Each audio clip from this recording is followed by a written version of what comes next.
We're 2 weeks into entries to the first annual Intergalactic Imagination Connoisseurs Film Festival. We received 4 films today.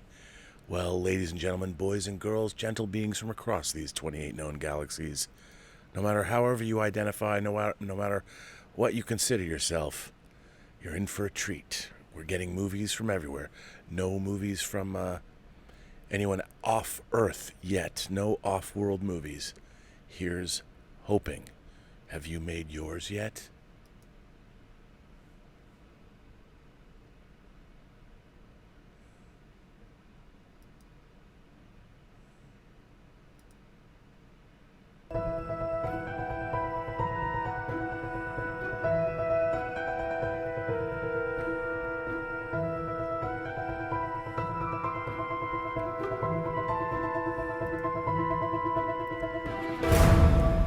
Well, greetings, Imagination Connoisseurs. Once again, it is I, your Duke of Dope Discourse, your Master of Fun and Wonder, your Viceroy of Verisimilitude, your Sommelier of Sci-Fi, your Archbishop of Banterbury, your Chancellor of Cheerfulness, your Pharaoh of Physical Media, and, of course, your existential Mr. Rogers. That's right, me, Robert Meyer Burnett, once again coming at you, Imagination Connoisseurs, you who make up this, the Post-Geek Singularity community, Robcasting at you. That's right, I am Robcasting. Boy, what a day this was, wasn't it? Any day where a new Star Trek TV series debuts, or anything Star Trek debuts, is something that, well, I used to look forward to it shaking like it was Christmas morning. Now I look forward to it more with trepidation and fear, but I do still look forward to it. That's right, ladies and gentlemen. The 3rd season of Star Trek Discovery debuted. And of course, we know that at the end of last season, I to be honest, when the episode started, I watched it last night, and they were recapping Season 2. I almost turned it off. I was watching the Season 2 recap, and I'm like, what is this gobbledygook? I mean, really, I was this close. But I soldiered on. I powered through because I know that you would want to know what I thought. And I'm going to shock all of you. I kind of liked it. And for me to say that is a shocking admission. And I will even go so far as to say the last 5 minutes of the episode was, I thought, the best scene in 2 seasons and 1 episode of Star Trek Discovery.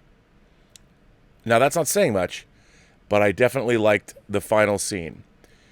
But I must say, I enjoyed watching it. I didn't want to punch my screen.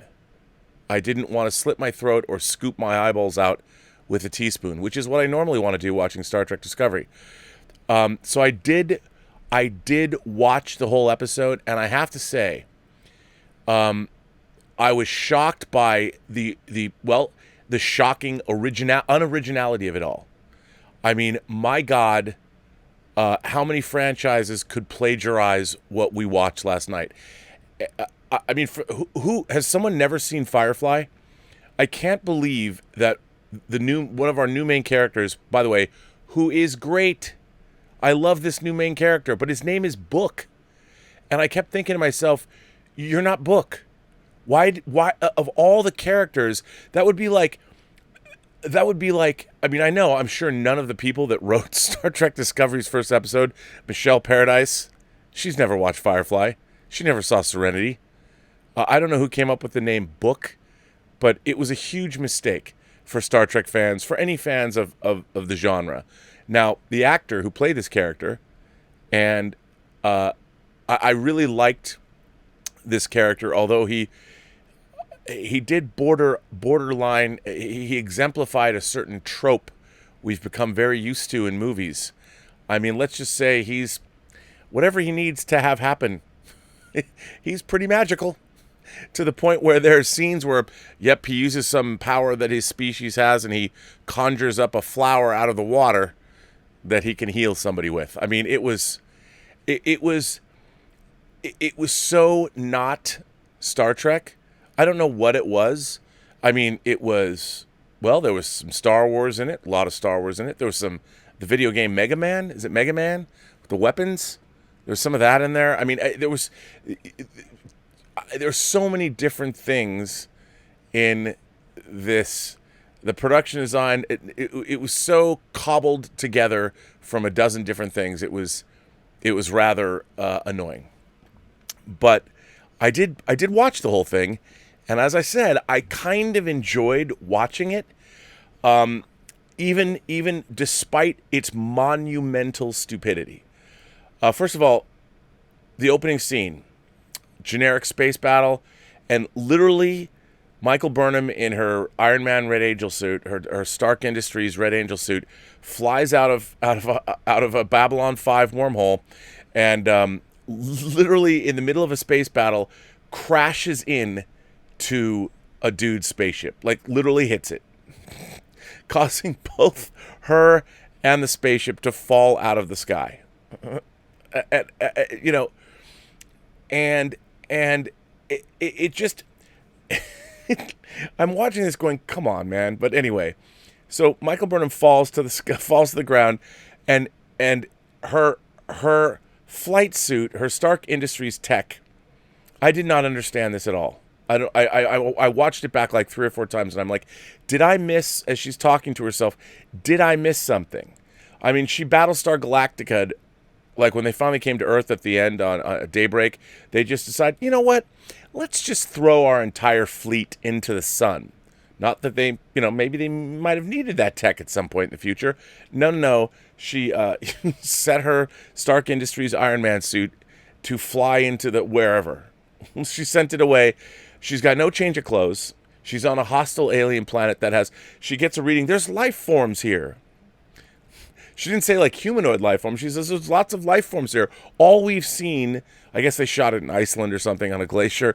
All we've seen is one animal or one insect eat another insect. So I'm like, this was not a very smart move. You're not being very resourceful. And what she takes out of her suit is basically the survival rations that has a tricorder, a phaser, and some, I guess, maybe some rations, and starts walking over to the person whose ship she hit, whose ship also came down. Now, I won't recount the episode. I'll let you all discover the joys of the episode on your own. Aside from the fact that everything, all of the production design, a lot of it was Kryptonian in nature, which could be, Krypton could be now incorporated into the Star Trek universe. Why not? I mean, they've ripped off from everything else, so why shouldn't Kryptonian science and technology be utilized? But whatever.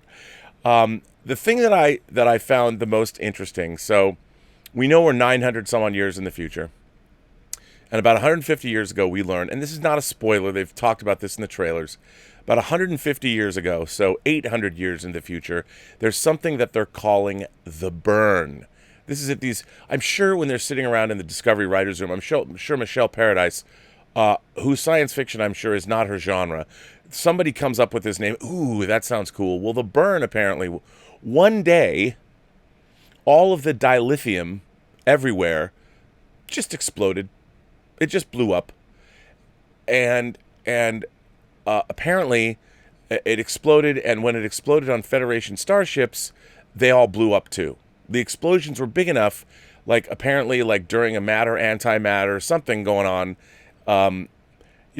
Sometimes starships aren't at warp, so would they have lost? So apparently, the destruction of all of this dilithium, which doesn't make any sense. It's like the second season of Discovery when these red beacons showed up around the galaxy. They all showed up at the same time. Well, as if you got to see on a display all these beacons popped up around the galaxy. The problem with the people that are writing Star Trek now is they have no understanding of science. So when they do these things, like these beacons all showed up at the same time, it would take hundreds of thousands, if not millions or billions of years for light to travel to even see these beacons. And they kind of do the same thing here. somehow there was a disaster that all at once destroyed all the dilithium. I'm sure they're going to say it was done by, well, once all the dilithium is destroyed, there's no more warp drive. So the Federation can't get between stars, or it can't get between planets. So the Federation was sort of swept away. But what about all the member planets? And what about the fact that not all the civilizations in the alpha, beta, delta, and gamma quadrants, they don't all use dilithium powered warp drives. I mean, the Romulans used artificial singularities to power their D'Deridex warbirds, and there's slipstream technology. There's all kinds of technology, and if there was no Federation warp drive, if wouldn't the Borg then, unchecked, sweep across the galaxy? I mean, there's so many questions I had, but none of these things were thought through. None of them. So that was supremely annoying. I just didn't believe in something called the burn, where all the dilithium was destroyed. The idea that somehow warp technology, and they've addressed this in Star Trek before, that using warp drive was actually dangerous to space-time.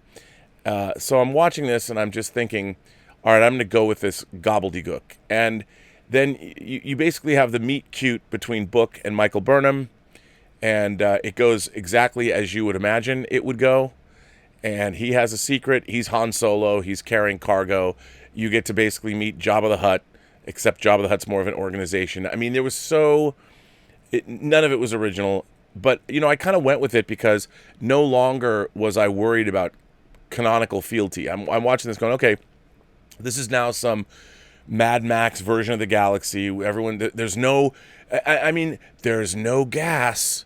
There's no gas. So gas is the most precious thing in the world. Everyone's looking for gas. Refining they are. Ka-chunk, ka-chunk, ka-chunk. I mean, okay, so this is an amalgamation of science fiction that has been written by people that have only ever watched movies.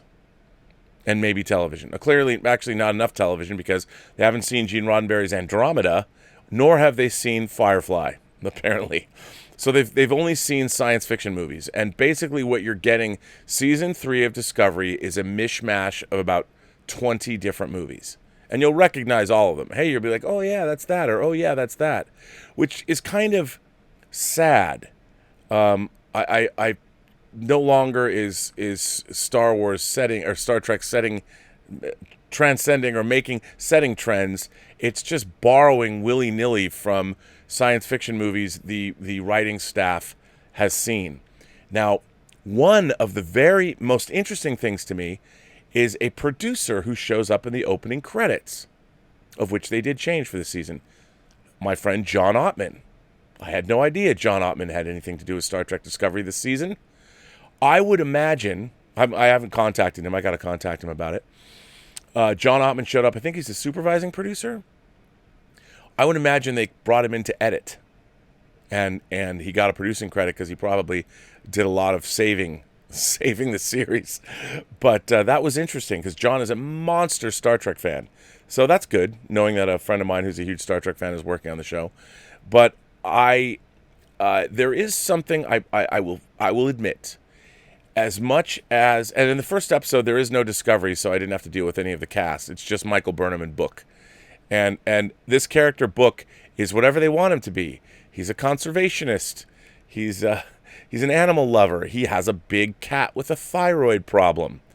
I would think, as far in the future as you are, you could fix your cat's thyroid problem, but silly me. What can I say?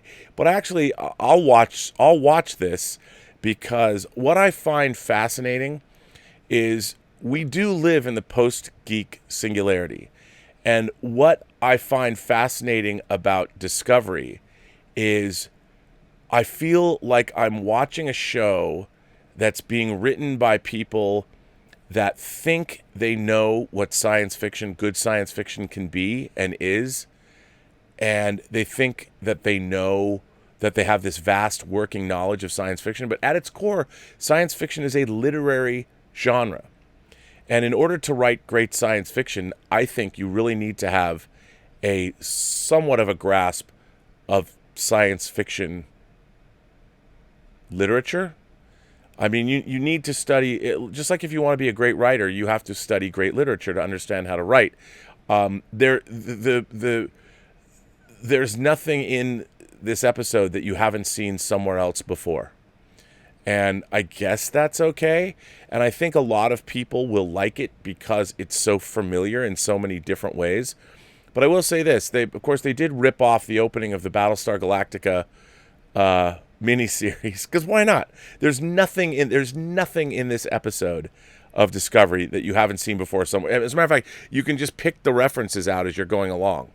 It's in a way, it's kind of shocking just how much they borrow from other things, and it's disheartening because it seems to me like there's no that they either don't know or don't care. Either way, those are both egregious to me. But anyway, there is something appealing about where they're going. It's sort of intriguing. I mean, I was hoping, I was working on my own Star Trek pitch about a long time ago about the demise, or not the demise, but a Federation that had just grown old and complacent. And there is interesting science fiction, like even in things like Hyperion, they have the way you travel through the galaxies with these things called farcasters and different kinds of technology. But the idea that the galaxy could be cut off from one another, or planets could be cut off from one another, is very interesting to me. I like that idea, but the way they go about it here is it's just silly. It's like somebody thought, well, they've got dilithium. Don't they need dilithium? It's like nobody bothered to read that, well, there's a lot of other FTL technologies in the Star Trek universe, not just dilithium, but nobody seemed to pay attention to that. And apparently other people have faster than light technology, like Book himself. So this idea that, okay, all the Federation starships blew up, but what about the Federation planets? And the thing that apparently, I guess, like once, I guess it was too far in the future because it was 800 years in the future. They didn't think to themselves like, wow, in all of that time, they were still relying on dilithium. Like nobody came up with anything else, or perhaps remembered the spore drive technology. I mean, what's interesting to me is the Discovery shows up in the future. I would think all it needs to do is go to all the Federation member worlds and be like, hey, what's up, guys? We're now the one starship that can go wherever we want.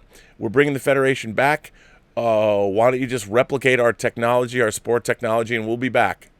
Like, I'm going to be really curious to see, like, are they going to try and figure out what happened to the galaxy? Or when they get there, are they just going to hop, skip, and jump from every planet and be like, well, spore technology 900 years ago was verboten or it wasn't so great, but now that we have it, why don't we just get you all situated?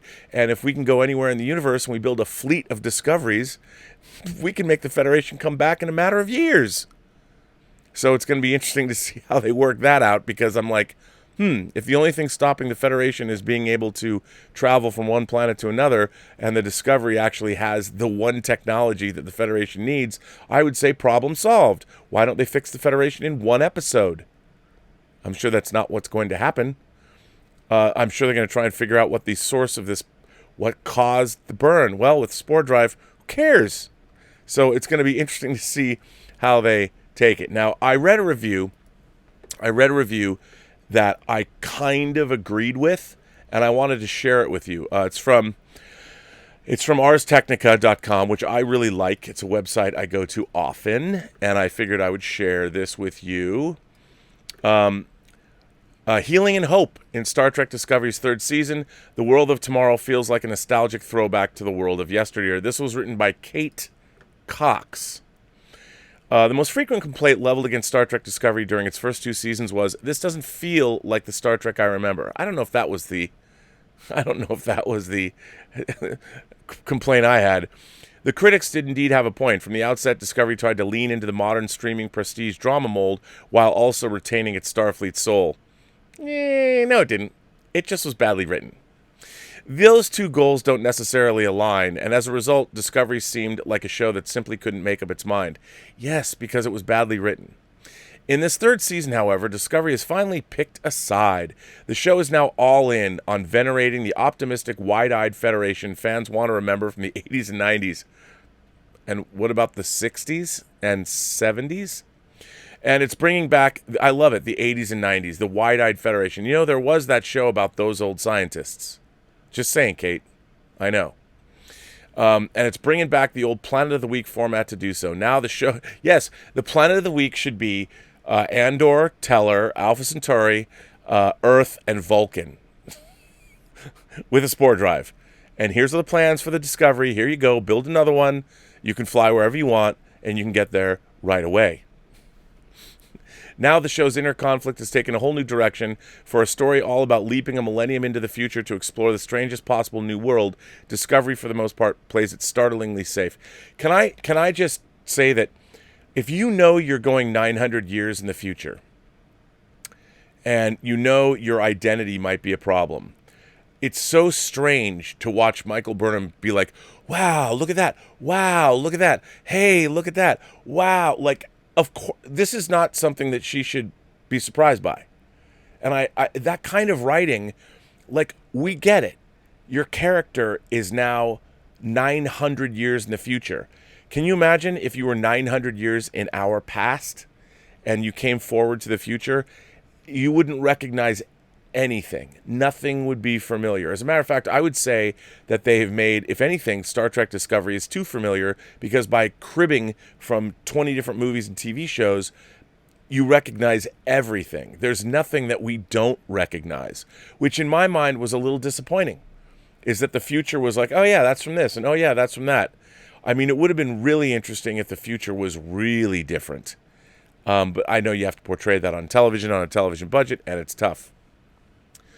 So I'm not gonna go through this entire review, because I don't think it's necessarily. But I'm gonna put it in the live chat because I want you guys to read it. But and in this review it says, "The Burn. You can hear the capital letters every time someone says it. Was a mysterious, theoretically impossible, apocalyptically destructive event that not only took out a vast majority of the galaxy's dilithium, but also any unfortunate ship or facility that happened to be powered by dilithium at the time. In short, the galaxy is suffering a fuel crisis you could think of as a network-safe Mad Max Starfleet edition, and any organization like, for example, the Federation, that relied on ubiquitous warp drive to maintain itself has basically fallen apart." See, the problem that I have with this whole conceit is it Discovery does these, the people that make modern Star Trek, they think of the galaxy as like one place. There's no understanding of how vast our galaxy really is. The way people just zip around place to place however they need to get there, and you know, the Burn, like the idea that I don't care what kind of a weapon exists. I don't care what cockamamie reason they're going to come up with and tell us why the Burn happened. But I don't think they really understand what that would entail. And also the fact that, you know, dilithium, is it refined dilithium? Is it only dilithium that had been mined and prepared to use in starships? I don't think they just come up with these ideas. And part of my problem with Discovery is these ideas don't hold up to any kind of scrutiny. It's like they come up with these ideas and they think they're great, but then they don't think them through. Like, if A is true, if the Burn happens, then B, C, D, E, F, and G also have to be true. But they're so enamored of these ideas, like things like the Red Angel, or let's move a church to this planet. There's just so much stuff that they think about. And as an astute viewer and reader of science fiction, we're left holding the bag going, it's not about whether Star Trek, modern Star Trek, is like old Star Trek. What I want it to be is coherent storytelling. And when they present me with an idea, as an astute, smart viewer and peruser of this genre in all of its many myriad forms, there are things that I'm just going to say, now wait a minute, if this is true, then shouldn't this also be true? And what I find most frustrating about modern Star Trek is they never ask those questions. They come up with these ideas and they just go with them, and you're supposed to go, you as a viewer are supposed to go through these ideas as well. And the thing is, it's almost like the Federation was only about its starships. Now, we see in this episode there's an intact Federation base. Sure, it's surrounded by the wreckage of starships, but there would be star bases everywhere. And the idea that, okay, maybe the Federation couldn't move between places because it had all of its ships blown up or some such thing. But again, they're not the only, not everybody uses warp drive that's powered by dilithium, but I don't think the writers know that. So when you watch this show and you're like, okay, well, there's how many star bases? And a lot of those star bases are on planets. As we've seen, if anybody watches Star Trek, so those planets aren't going anywhere. Those star bases aren't going anywhere. And there's hundreds of star bases spread out across the galaxy. So where are they? And it seems so odd, like books like, well, this happened 150 years ago. You have Federation members. What, did the Earth get destroyed? Did Vulcan? Well, we know Vulcan got destroyed in which timeline? I mean, who knows? And it's we have these things in our timeline, and it's frustrating to watch this show, and they ask you to buy into these things, and I can't. I'm incapable of buying into them because I'm like, you guys didn't think this through. We're supposed to watch a show where the Federation is gone, and yet there's people flying from planet to planet, clearly with faster than light drive, and yet the entire Federation has disappeared. Well, there's literally hundreds and hundreds of Federation member worlds. Where'd they go? And it's really frustrating. But they talk a lot about, when you get right down to it, Discovery has always been a show about rebirth, sometimes quite literally. Nearly every major character has gone through a transformation since the show began. Michael had to learn to shed her Vulcan upbringing and both of her daddy and mommy issues to find her humanity and her capacity for leadership. But did she? Saru had to learn to shed his species' innate fear to evolve. Dr. Hugh Culber went through a literal cycle of death and resurrection, which, if that's your thing, if that's what you want to watch in a Star Trek show, sure. The list goes on. I mean, it's not like Spock didn't go through that either. And on. It seems fitting then that this season should concern itself with rebirth on a grand scale. The last 25 years of Star Trek, more or less starting with Deep Space Nine, have increasingly delved into the problematic aspects of the Federation. In recent years, that view has straight up pivoted to cynicism, which left a bad taste in many fans' mouths. Discovery's rebirth is the rebirth of the Federation's optimism, which we need more than ever right now. See, the thing is, I don't think the Federation's optimism ever went away. These writers and the creators of modern Star Trek don't understand what that kind of optimism is like. That kind of optimism is naive to these writers. And so they just decided to make the Federation cynical just because. Sheer fucking hubris. On whose part? So I understand. There's a lot of people that like Discovery. I will be tuning in. I just don't understand. I don't like bad science fiction. I've never liked bad science fiction. Even if it's in, a half an hour episode of Twilight Zone. But the thing is, Twilight Zone didn't usually have bad science fiction.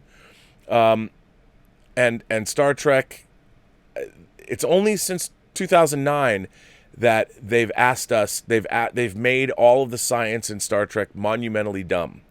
And the idea of the fall of the Federation being caused by dilithium crystals on their starships doesn't take into consideration that the Federation starships are just tools. The Federation still exists, and couldn't they just go to the member worlds? I hope that's what they're going to go do.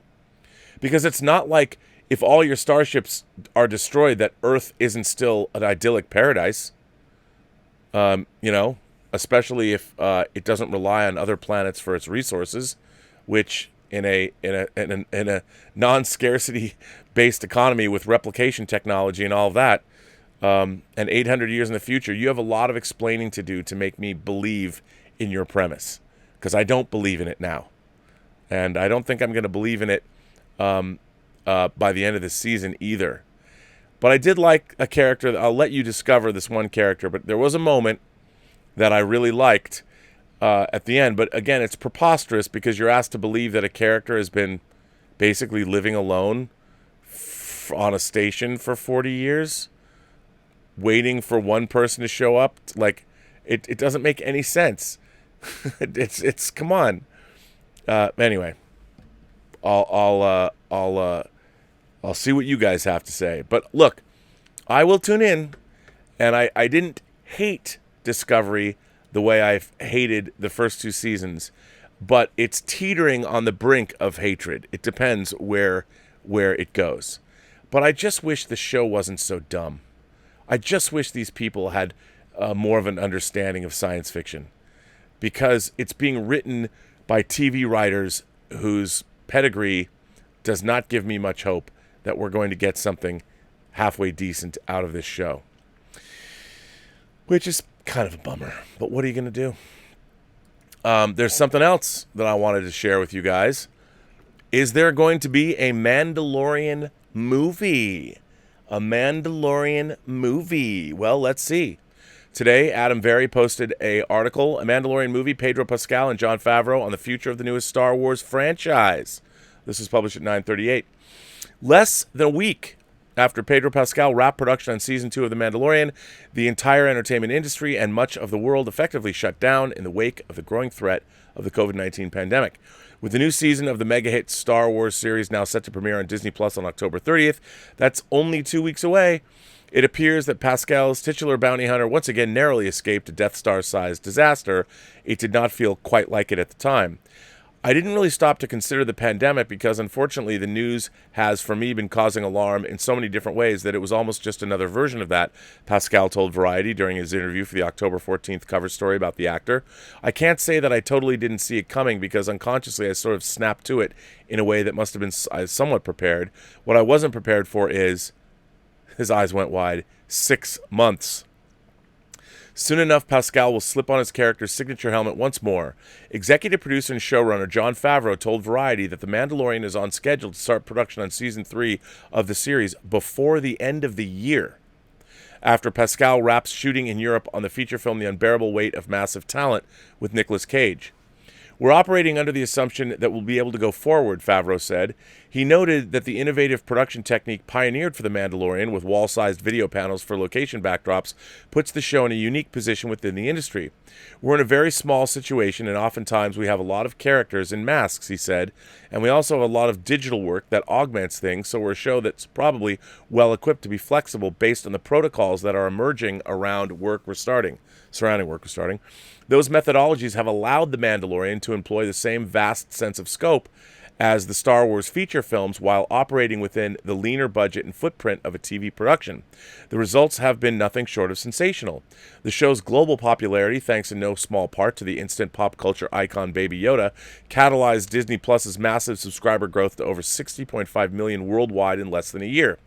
Within weeks of launching with the service last November, The Mandalorian became the new Star Wars standard-bearer, especially after Star Wars The Rise of Skywalker concluded the 9-film Skywalker saga with the lowest grosses of Disney's Skywalker features and outright loathing by many Star Wars fans.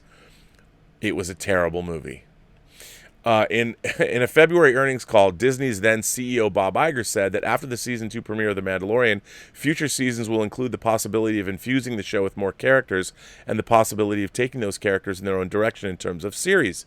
In other words, expect The Mandalorian to spawn its own Star Wars creative universe. Asked about that possibility last month, Jon Favreau was a bit more cautious. I love the world of Star Wars because on one hand, there's a familiarity with this subgenre, but there's also a tremendous amount of flexibility in which way you can go and the genres you can explore within that subgenre, Favreau said. As we're meeting new characters and as we're starting to hit our stride from a production standpoint with how this technology can be used, we are beginning to explore where we could go. Favreau did allow that the faster metabolism of TV production meant Lucasfilm can be more responsive to audience sentiment, I can't read today, about the show, and we could start to expand what we're doing and our ambitions about what characters we want to follow, he said. The filmmaker also said his experience as the inaugural director of the Marvel Cinematic Universe with Iron Man and Iron Man 2 has informed his outlook for the future of The Mandalorian. I learned a lot from my experience over at Marvel, where it was very organic how it would evolve, he said. You're paying attention to larger story arcs and the characters that could come together, but also smaller stories of individual characters that could go off on their own thing. The key here is to keep maintaining the quality and never scaling it to the point that we're losing sight of what's important to us and what people like about the show. Hear, hear. The first Disney Plus series produced by Marvel Studios, WandaVision, with Elizabeth Olsen and Paul Bettany, is due to premiere later this year, with several more to follow in 2021. And Marvel chief Kevin Feige has said that their storylines will intertwine with Marvel Studios' theatrical features. Could the same happen with The Mandalorian? The line is blurring now, says Favreau. Things that you would have only seen in the movie theater, you're seeing on streaming. And I think it could go the other way as well. Whether that means Pascal's tight-lipped bounty hunter could end up on a movie screen remains a tantalizing, if uncertain, possibility. Favreau said he's in no rush to push the show beyond a streaming series, but we're definitely open to it, he added, and excited to see where the story leads us and have that flexibility because there's no rule book now. Technology is always offering new opportunities to tell stories in a fresh way, he added.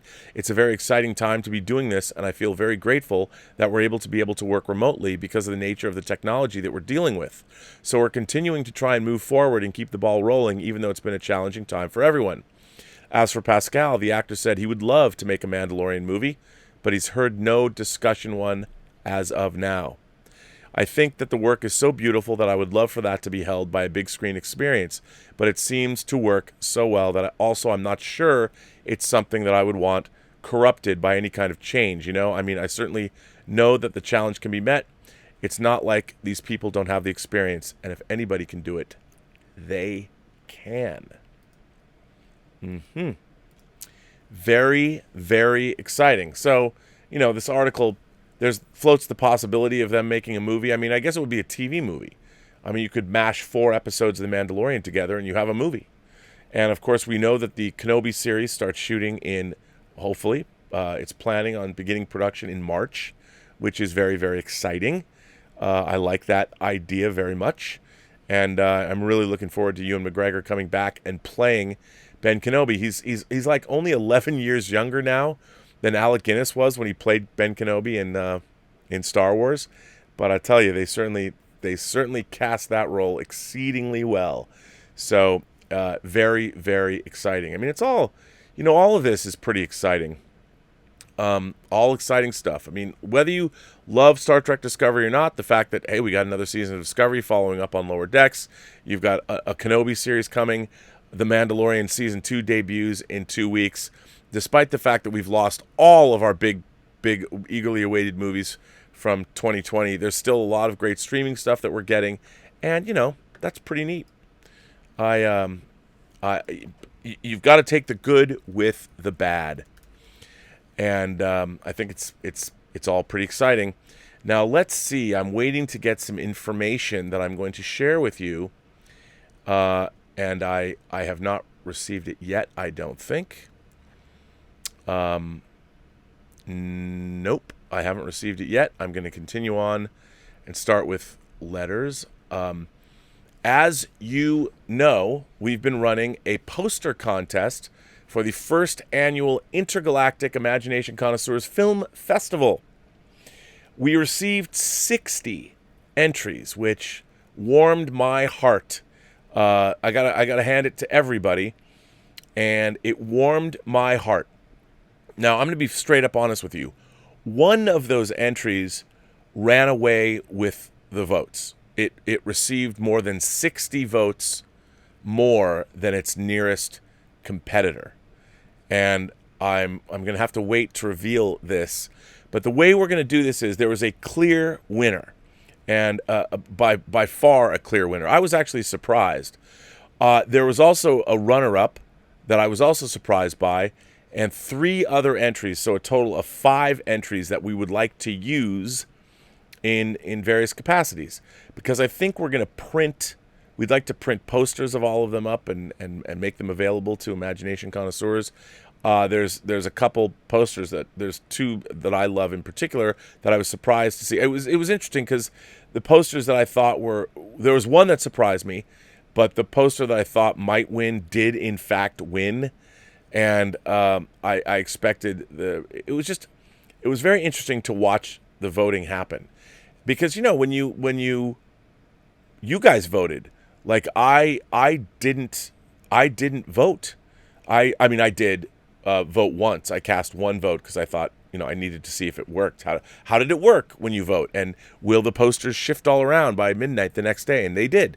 So I did cast one vote because I wanted to make sure the voting was all on the up and up. But you guys voted, and there was hundreds and hundreds and hundreds of votes. And it was pretty exciting to watch. But my reveal of these votes, the winner, is going to have to wait for a minute. You guys are going to have to wait. I'm going to drag that out. And it's not because, listen, I'm not dragging it out to be a dick. I don't have all of the pertinent information. It's being given to me because things have been tabulated and the voting really just ended. Also, there was something else going on that we voted. If you are a member of the Post-Geek Singularity now, I've decided to create something called Fantastic Fridays, where you guys are going to vote on, the membership is going to vote on a topic. And I'll throw out a couple of things, and I can actually say we floated a couple of topics to vote on, and one of the topics actually won. And so tomorrow on the show, I am going to have live on the show, this is going to be fun, British comic book writer Paul Jenkins, who succeeded me as the director of the Axanar fan film project. But why Paul Jenkins is so interesting, he wrote Hellblazer, he wrote Legends of the Dark Knight, he wrote The Inhumans with Jay Lee, he's written Spawn, he's written The Incredible Hulk, he's written Spider-Man, he's written Hellblazer, Sentry, Wolverine Origin, The Darkness, Spectacular Spider-Man, Wolverine, The End, Revelations, Mythos, Civil War Frontline. I mean, he's written hundreds and hundreds and hundreds of comics, and he's worked in other aspects of the entertainment business. So you guys voted, the membership voted to, there was a number of different topics, and you guys picked Paul Jenkins.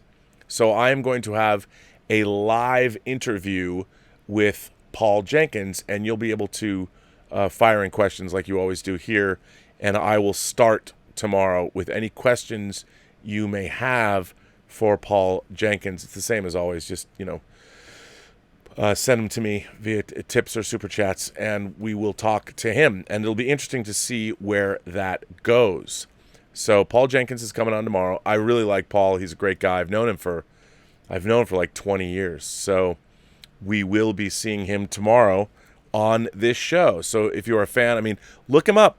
And if you have ever wanted to know anything about writing Marvel Comics or what's it like to work in that milieu, he's your man. It's going to be great to interview him. I can't wait.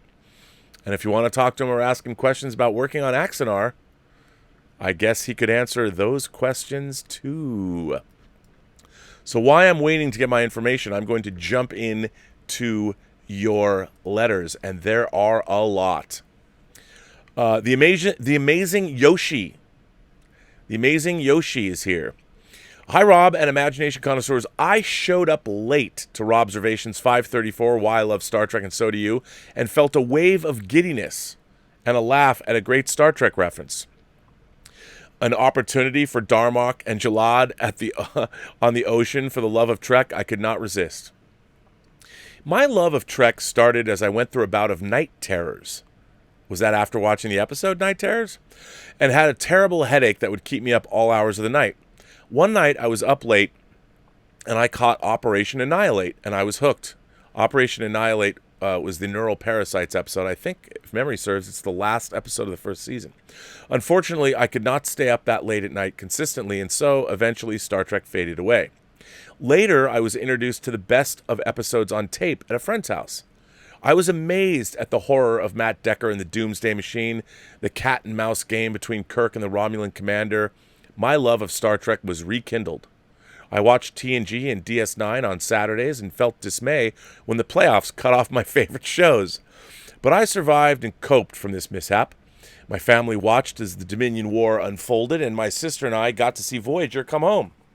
At the bookstore, I would find Star Trek series and backtrack looking for giant novels like Vendetta and Q Squared and the Season 8 relaunch for DS9 and Voyager and even the New Frontier novels. Star Trek gave me hope. It was a future where humanity was at its best.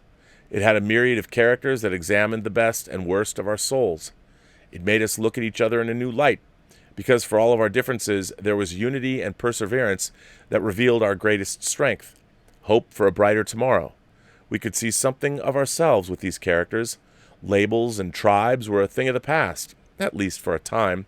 And yes, I completely acknowledge that there was camp, humor, and downright fails over the course of Trek's run, but that made me love it even more.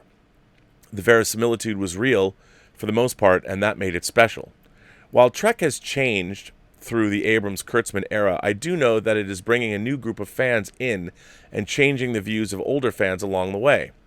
I'm not sure where the tension started, not sure if I ever will, but hope springs eternal that one day we will all be able to see that the second star to the right and sail on till morning and see what keeps us all together is a love that is unique. Marab with the sails unfurled, the amazing Yoshi. What a great letter. What a nice letter to start out with. Thank you for that. You know, again, one of the things that I find so interesting is is that modern Star Trek, especially Discovery, I guess, and Picard, is they've destroyed the Federation. Both shows, Discovery and Picard, have destroyed the Federation to sort of tee up this idea that our characters are now going to go back and fix the Federation. Well, it's almost like you created a fake obstacle to bring Star Trek back to the place it started from. That there already was this Federation. Like, you can't think of anything. It's so interesting that all of Discovery, you've got evil AI in both Discovery and Picard, and then you have the fall of the Federation in Discovery and Picard, and then apparently you're going to try and return the Federation to its luster. To me, these are obstacles that you guys put there.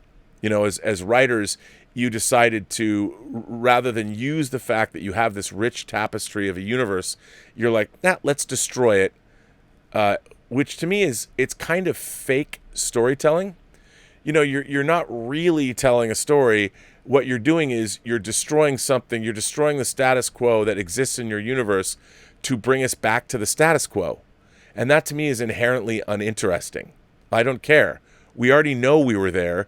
We're only not there anymore because you said so. And that to me is kind of strange. I mean, I don't understand that impulse.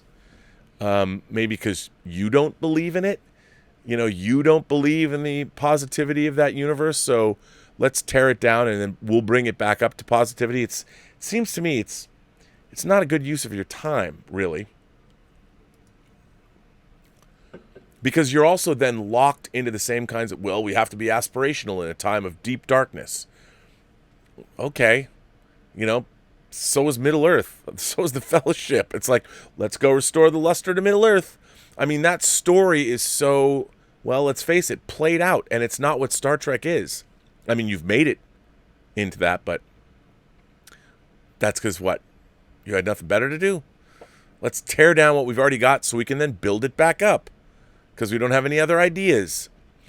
Hi, Rob. This is from Omar94. Man, Omar. Hi, Rob. I once watched a video of Steven Spielberg being interviewed by Ed Bradley back in '92. And Bradley brought up an interesting remark. He said how studios felt medium-sized hits were no longer good enough and have to keep aiming for Spielberg-sized hits, adding how some people have blamed Spielberg's success at the box office for the escalating cost for how much movies need to make. This is something I've discovered studios continually doing even since back then. Paramount was disappointed in the box office of Days of Thunder, even though the movie was profitable, since it wasn't on the same financial level as previous movies by Don Simpson and Jerry Bruckheimer. This led to a big falling out between Paramount and the producing partners. Well, to be fair, the production of Simpson and Bruckheimer soaked Paramount. They got themselves a sweet deal, and Days of Thunder was talk about profligate spending. I mean, it was the very worst of all Hollywood impulses. I actually kind of liked the movie, but they were soaking the studio. So it wasn't just a financial It wasn't just the way the movie went. It was the way Simpson Bruckheimer abused the deal they had with Paramount. TriStar Pictures called Hook a financial disappointment, even though it made over $300 million at the box office and made a $50 million profit for the studio because the film didn't reach box office expectations. Warner Brothers considered Batman v Superman a box office disappointment despite the film turning a profit for the studio, as it made well over $800 million. But they put up $450 million between the production of the film and marketing, so it didn't make that much. I get studios want their movies to make as much money as possible, but I always find it strange how they can sometimes be disappointed in the box office, even if the movie is financially successful and turns a profit. I know studios have expectations for a movie's success, but still, I mean, if the movie is a hit and makes a profit for the studio, I don't see why it would be disappointed by the film's success, since it still made money. Thanks, and live long and prosper. Well, Omar, that's a good question, a good point. The simple fact is, I mean, you answered it yourself. The studios want more money than they made. I mean, doesn't everybody?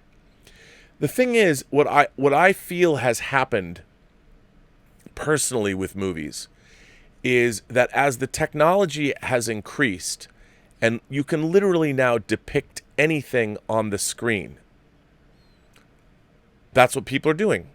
You know, they're going back and you can create the biggest spectacles. It doesn't matter how big the armies are that you want to have fight. You know, ever since that they developed massive I mean, when I say massive, I mean the actual program massive that allowed the armies to war on the original Lord of the Rings films. You know, when you can show things of that scale, anything is possible. Technology has made anything and everything possible. But the real question is, since movies are still about character and story, I think that something has happened where, like, as an example, I always go back to The Hunt for Red October. The Hunt for Red October is a pretty big, sprawling, epic movie.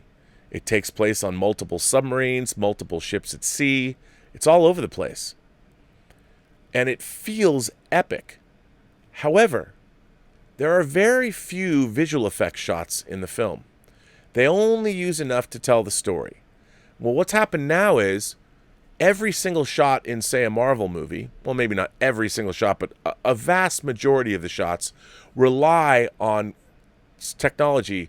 Basically, they're augmenting every shot. Green set extensions. Sometimes they're shooting entire planetary landscapes are added in post. They're added in later. And that's incredibly expensive. You'd think it would be cheaper. It's not. Depending on what you're doing. It's incredibly expensive. Now, is it more expensive to do things digitally than practically? Well, I think yes, it is. And I think what's been lost is people now use all of this technology as a crutch. You know, where before you would have to employ special effects sparingly, you drop them in when you needed them. Now, a big movie like an MCU movie is basically one big special effect. So the price of the movie is it's always above a certain threshold. Now, what I find interesting is the Lucasfilm stagecraft technology that's being utilized now. You don't necessarily have to have green screen set extensions and those kinds of things because you can do it in camera. And that is revolutionary in terms of being able to save money. And the fact that you can change like the parallax, the view of the camera with the backgrounds. I mean, this is astonishing technology. And depending on how you, again, pre-plan, because you do need to have the backgrounds in the first place, whether they're CG renders or whether you're actually going out and shooting on location photography to use, it should technically bring the costs back down. So you can hopefully, if people are smart, cut the costs of these giant films maybe in half, because no longer do you have to have every shot's going to be a scene extension that's going to be done with CG by other technicians all over the world. Hopefully stagecraft technology, that's where I think it's really going to help the industry come down and bring those costs way, way down. I mean, it's only going to get better. That technology is only going to get better. So we'll see where it goes. I hope it does, because what it's going to allow people to do, like myself, I'll give you an example. The film project that I'm working on now is rather ambitious, and it could be very, very expensive to make. Or using stagecraft technology, it could be a lot less expensive. Because there's no way, if I were to break down the script right now and say, here's what I need to make this movie, no one's going to give me that amount of money to make the movie. It's too expensive. I made one movie 20 years ago and it didn't make any money. So no one's going to give me the kind of money I need to make the movie that I want to make. However, the technology, which is increasing exponentially every day in terms of its effectiveness, is going to make it so I can make this movie. The point, what I need to do now is show I know how to make this kind of movie. So with this new technology that we are seeing develop around us, I think the problem is, what you were saying is these movies that the studios expect to make all this money have also been so expensive to make. And what they want, everybody wants to make $1 billion movie now, and you think, okay, well, we have to spend $250 million to get that billion. Well, a movie like The Joker proved that you don't. I think if anything, The Joker proved that you can make a movie about, think about it, good characters that are in a compelling story, and you can make $1 billion on a spend that's less than $100 million or less than 80 million. Now, if studios can figure out, if they can find the kind of material that they can make for less than 100 million, less than 80 million, or 60 million, and then turn a profit and make $1 billion. Now, again, Joker was kind of a one-off. It was a special case. But if you could do more of that, the problem is the studios, the people that are at the studios, don't yet know how to do that. At a studio like Warner Brothers, even as smart as Walter Hamada is, they're not used to doing that. Like, I worked in feature production. At the beginning of my career, I worked in feature production at Warner Brothers, and movies were all budgeted a certain way. They knew exactly how to make the movies. They knew how much movies were going to cost. Well, now making these giant superhero tentpole movies, it's just de rigueur that it's going to be $150 million to $200 million, if not more. Well, my question is, why does it have to be that way? Why can't you? And I would say, if I was given my druthers, if someone said, Rob, if you could do anything and you get one shot for a studio, what would you do? I would make a Star Trek movie for $80 million, if not less. I would do that, and I could do that. I know how to do that. I would do Eric Jedrinson's Star Trek The Beginning script, which has canonical fealty to Enterprise, takes place after Enterprise and shows how the beginning of the Romulan War broke out. I would do that movie, and you don't have to spend all of that money to do it. You do not have to spend what J.J. Abrams was spending to make those Star Trek movies. You just don't have to. And I know that's easy for me to say, having never tried to do it, but I could do it. And it's just a question of, you have to have people who know and understand, because holistically, there's ways you don't have to spend $200 million. But anyway, yep, studios always want to spend that big money, and when they spend the big money, they want the big returns. If you spend $200 million, you don't just want to make $50 million, you want to make $200 million. You want that $200 million profit. That's what you want, and that's what they've always wanted. So, the problem is, movies shouldn't have to be that expensive. And they are. This next one comes from Michael Preston. Michael Preston says, Hello, Rob. I'm writing to you today to discuss Star Trek in general. I was watching this season, finally, of Lower Decks and found it to be all right, but nothing special. Lower Decks reminded me of the severe disconnect between Star Trek of my childhood and that of today. As I watch Lower Decks, I'm reminded of the style of ship that has been shown many times in the Trek movies and shows and universe. I was reminded of Star Trek III when the USS Grissom went to the Genesis planet to study its effects, and I realized something was missing from the Grissom crew. Incompetent crew members and officers who did not respect the captain or the chain of command. In fact, I saw an entire crew respect the chain of command and get permission before setting out there on their assigned tasks, and this includes Saavik, a Vulcan played by Kirstie Alley and later by another actress, I can't quite remember her name, Robin Curtis. My problem is the same class of ship as the Cerritos was represented in the search for Spock, and they managed to carry out their mission without total disrespect for the Star Trek franchise. I do realize that the Grissom was destroyed by an enemy attack, but I don't recall any other bridge crew or lower decks crew doing cartwheels through the ship. I feel this is the major problem with Lower Decks. Every character on the show seems to be more of a caricature of the past than a fleshed-out human being. I also am brought back to Deep Space Nine, where I would say a good portion of the show dealt with Lower Decks-type crews because it was ultimately a show about an entire society in a space station. I would say the greatest representation of this would be when Rom, played by the great Nog, played by the great Aaron Eisenberg, decides to join Starfleet. They handled Nog's story with such great dignity and spectacular writing, which is something I believe Lower Decks is in dire need of. I will never forget the DS9 episode, It's Only a Paper Moon, when Nog discusses with Vic Fontaine how he is scared, and it brings a few tears to my eyes every time I watch it. I've never been in a war or served in any military capacity, but I feel they brought a great realism to how painful it must be. Finally, it does remind me of the Lower Decks episode of TNG. There was a great sense of loss when Ensign Sito ultimately gave her life for what was probably her enemy, and then they gave the promotion to Lavelle, and you can clearly see his almost guilt about it, and how he seems to feel he did not deserve this due to his friend's death. I know that Lower Decks is just a cartoon and that it seems to follow a comedic formula, but I think the creators of this cartoon should watch how past Star Trek portrayed the lesser starships, as they would have you believe, because I don't remember the Grissom or the Reliant running from a fight. I don't recall the captain or any of the other crew members being insubordinate. They just did the job to the best of their abilities and probably followed the orders of their captain, and even though they didn't survive the fight, they certainly did not run from it, and that's what I believe Lower Decks is missing. Its own identity.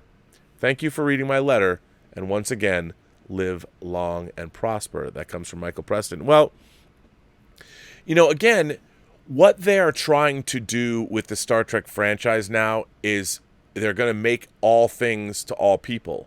Star Trek animated. I guarantee you there's going to be a Star Trek sitcom. And they're going to do that. I've heard Kurtzman, it's been reported he wants to do a Star Trek musical. And the problem with that is that it's sort of, I find it reductive. They've turned Star Trek into a brand as opposed to, I think, a storytelling medium. And I mean, does anybody really want to see a Star Trek musical? I mean, maybe they do. I don't know. I don't know if if that really works out. Who knows? I don't know. We shall see. We'll see where Star Trek Discovery goes. I love this. So Mark C., our resident toxic fan himself. Here's to Mark C. Mark C. says, Dear Rob, first, let me apologize for the cross-pollination, but I wanted to write a letter concerning a conversation John Campea and you had on his show about being somewhat annoyed at the idea of the MCU Spider-Man constantly needing a mentor. After all, Elizabeth just chimed in to me. She's clearly watching the show. She says she wants a Star Trek musical. Look, you know what? If it could be good, you can make anything good if it's well written. I just don't think the current stewards of Star Trek have ever expressed or shown us that they have the writing ability to do something like that. I mean, if you could get maybe, Stephen Sondheim or somebody like him who loved Star Trek could write a great Star Trek musical, and it could be kind of fun. I keep thinking about the Buffy episode, Once More with Feeling. Where do we go from here? The battle's won, and the battle's done, and we kind of won, so we'll shed our victory tear. Tell me, where do we go? That could be good. That was a Buffy musical. Heck yeah. That started a trend of musicals and shows. I liked that musical. It was good. I liked the music. I liked the song. I love that song in particular.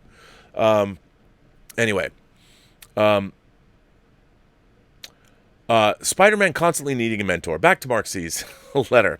After all, he was pretty much by himself in the comics. I scared myself in agreeing with Campea. I thought I'd actually share how I personally came to grips over the MCU's use of the character. Maybe it will help both of you see it from a different angle. Please share this with John and feel free to share it with the chat if you so desire. It's true, Spider-Man is almost always a loner no matter what book of his you read. Amazing Spider-Man, Peter Parker, The Spectacular Spider-Man, Web of Spider-Man, Spider-Man, Spider-Man's Tangled Web, Spider-Man Unlimited, and Friendly Neighborhood Spider-Man. These are the types of movies Sony makes with the character. But there is one Spider-Man comic that Sony can't come close to doing. A comic-to-film adaptation that can only be done through the MCU. It is a Spider-Man book we forget about due to its cancellation and the fact that the character's name isn't even in the title. Marvel Team Up. For 150 issues and 7 annuals, this book was exactly what we are getting now in the MCU Spider-Man movies. Spider-Man fighting crime alongside another hero. So this is how I would hold these films in my head to keep from being disappointed. Hopefully it will do the same for you and Mr. Campia. P.S. This will be the least toxic letter I can possibly send. Enjoy, Mark C. I love that letter. You know what? I was just about to send off my Marvel Team Up issue number 1. Where is it? I was going to get it. I'm going to set it to get slabbed. But yes, what a great letter, Mark. Look, I agree with you. I don't necessarily have the same problem with Spider-Man needing a mentor as John does. Because, first of all, I like what they've done in the MCU. I like the Iron Spider suit and all that. I thought it was good stuff. So, yeah, it's not something that bothers me in the least. And, yeah, so I think that you're absolutely right about that. I totally agree with you. So, yeah, I'm still waiting. Mike Bodden is supposed to send me information. I'm waiting for it. Where is it, Mike? Gotta hook me up. People are waiting. Let's see. This next letter comes from Rogue Thinker. Rogue Thinker. Greetings, Rob, and all the imagination connoisseurs at the Post-Geek Singularity.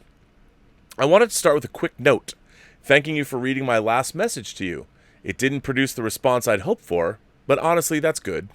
We shouldn't always get what we want, and life isn't always fair. Where is that written? But you know what the Rolling Stone said? If you try sometime, you just might find you get what you need. Our views on Star Trek are quite similar, and I think we park our shuttlecraft in the same shuttle bay. I grew up loving Trek, and while I didn't see the original run when it first aired, I grew up with it and the animated series and went to the movies when they came out in theaters. It was with great anticipation I waited for Star Trek The Next Generation to air on a Monday night after supper while I was in high school. I have a headcanon about Star Trek I would like to share. I believe that from the original series to the end of Voyager is one continuous story. When Enterprise started, I had to question if it was part of the Trek I knew. It was the first prequel. Why was the technology what existed before the original series? What is going on? Well, it happened during the movie Star Trek First Contact. The people of the past saw what future ships would be like. A Borg sphere crashed on Earth. Humans were shown the dangers of an alien race with superior technology. These things helped form what the human space experience would become. It diverged at that point from the timeline that would become the original series. From there comes the show Enterprise and the fact that Kirk's dad was born out in space instead of on Earth when Kirk was born. Add another divergence into the Kelvin timeline, which happened with the appearance of the Narada and destroying the USS Kelvin. So now there are 3 timelines. I believe the only way forward for Star Trek is to return to creating new stories instead of mining the old Trek for nostalgia and brand recognition. Trek is so much more than that, and cashing in on it feels like new Trek is just looting the corpse of the Star Trek they just killed. Trek since 2009 is mean and relevant, where true Trek is hopeful and timeless. How can we explain this to Paramount? How can we let people know that Bad Robot and Secret Hideout are not creating Star Trek, they're using it for their own agenda and to squeeze as much money and recognition out of it as they can? Well, I could go on for hours as many others have. I guess I just wanted to share my love of Star Trek, the real stuff, not the postmodern stuff, and let you know that you are not alone. It is great to hear a Star Trek fan who shares many of my views on the universe we adore. All the best, Rob, and have a better day. Well, thank you, Rogue Thinker. What a very nice letter that is. I appreciate it. Look, I agree with you. I agree with you. Star Trek told timeless stories that are relevant to today. Modern Star Trek are telling stories that are only relevant to today. In 5 years, they're going to be hopelessly outdated. In 25 years, I can't even imagine where they're going to be. I mean, I still think, like I said, it's interesting that modern Star Trek has destroyed Star Trek only to take us back to where Star Trek already was, which was hopeful. I mean, Star Trek has created a dystopia that we can now solve to take it back to being hopeful. Well, I mean, The Road Warrior is dystopian and it's hopeful. Mad Max saves those people. You know, I remember the Road Warrior, the one we called Max. To know who he was, you have to go back to the beginning when the world was powered by the black juice. You know, I don't. It's such a weird thing to me. You know, but whatever. You get rid of most of Star Trek so you can again spend your time getting it back to where you were in the first place. I don't know. It's very odd. Jason Webster again. Hi, Robert. I hope you are having a wonderful evening in your part of the world. To members of the Post-Geek Singularity, whether it is evening or morning in your neck of the woods, I hope you are all feeling great. I agree that music today just doesn't have quite the same feel as the great songs released in the era covering 1960 to 1990. They don't resonate as strongly as songs released then. I find myself listening to music from Japan and South Korea that more than American and British music of today. My favorite bands are all Japanese. Fate Gear, Brand Made, and Wagaki Band. Man, I don't know any of these bands, but if you say so, I'm in. This is because I believe not only are the musicians of these bands extremely talented musicians, they also put everything into every performance, and you can see how much they love and enjoy playing. All the great bands display this quality. Kiss, the Rolling Stones, and Queen are prime examples. The enthusiasm displayed by these bands leaves an impression on audiences as they feel appreciated by the groups and increases the enjoyment level for their music and ensures loyalty and patronage for their future album releases and concert tours. Man, I totally agree with you. Look, my favorite rock and roll musician of all time was Prince. And, you know, going to his shows, I never left a Prince show feeling anything less than being elated. But I would put other bands, like I've seen Elizabeth and we've seen together, we saw Duran Duran, we saw Coldplay, we saw U2, and all of those bands, seeing these bands live, they put on a heck of a show. They know how to perform live. And, you know, if you had U2 playing, like, I don't know, something like Bullet the Blue Sky, and it was those four guys on a stage, and that's it. There was no stage show, nothing. You would be riveted. And I think there's a lot of musicianship still around, but, you know, I think one of the things about music, especially when I was growing up, interesting you say from the 60s to the 90s, because I found throughout the 90s, I was paying less and less attention to music. It wasn't as interesting to me. And I don't know why that is. And nowadays, I can't remember the last time. There's still pop music out there. I still hear music or rock and roll music that I like. But, I mean, it wasn't like the diversity of music that you were getting in the 80s. The 80s was, to me, I mean, sure, you had the singer-songwriters and the bands of the 60s and the 70s, but the 80s, it was so wildly diverse.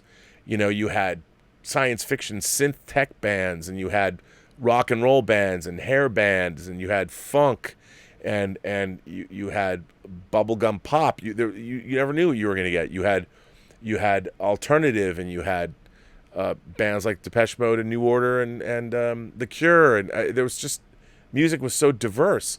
And another thing is that I think what we've really lost, what's really missing as far as music is concerned, is the fact that there were certain bands, well, like bands like U2, when the Joshua Tree came out. The Joshua Tree was a phenomenon. Everybody listened to that record.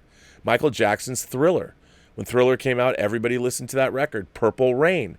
And Purple Rain, you know, depending on what kind of music you liked, these albums would transcend, if you liked country or you liked rock and metal, and if you liked hip hop or funk or jazz or pop music, when you would get an album like a Purple Rain or U2's The Joshua Tree, it would transcend across what different people liked. Everybody listened to these records. So there was this pop culture bonding thing that went on because of this music.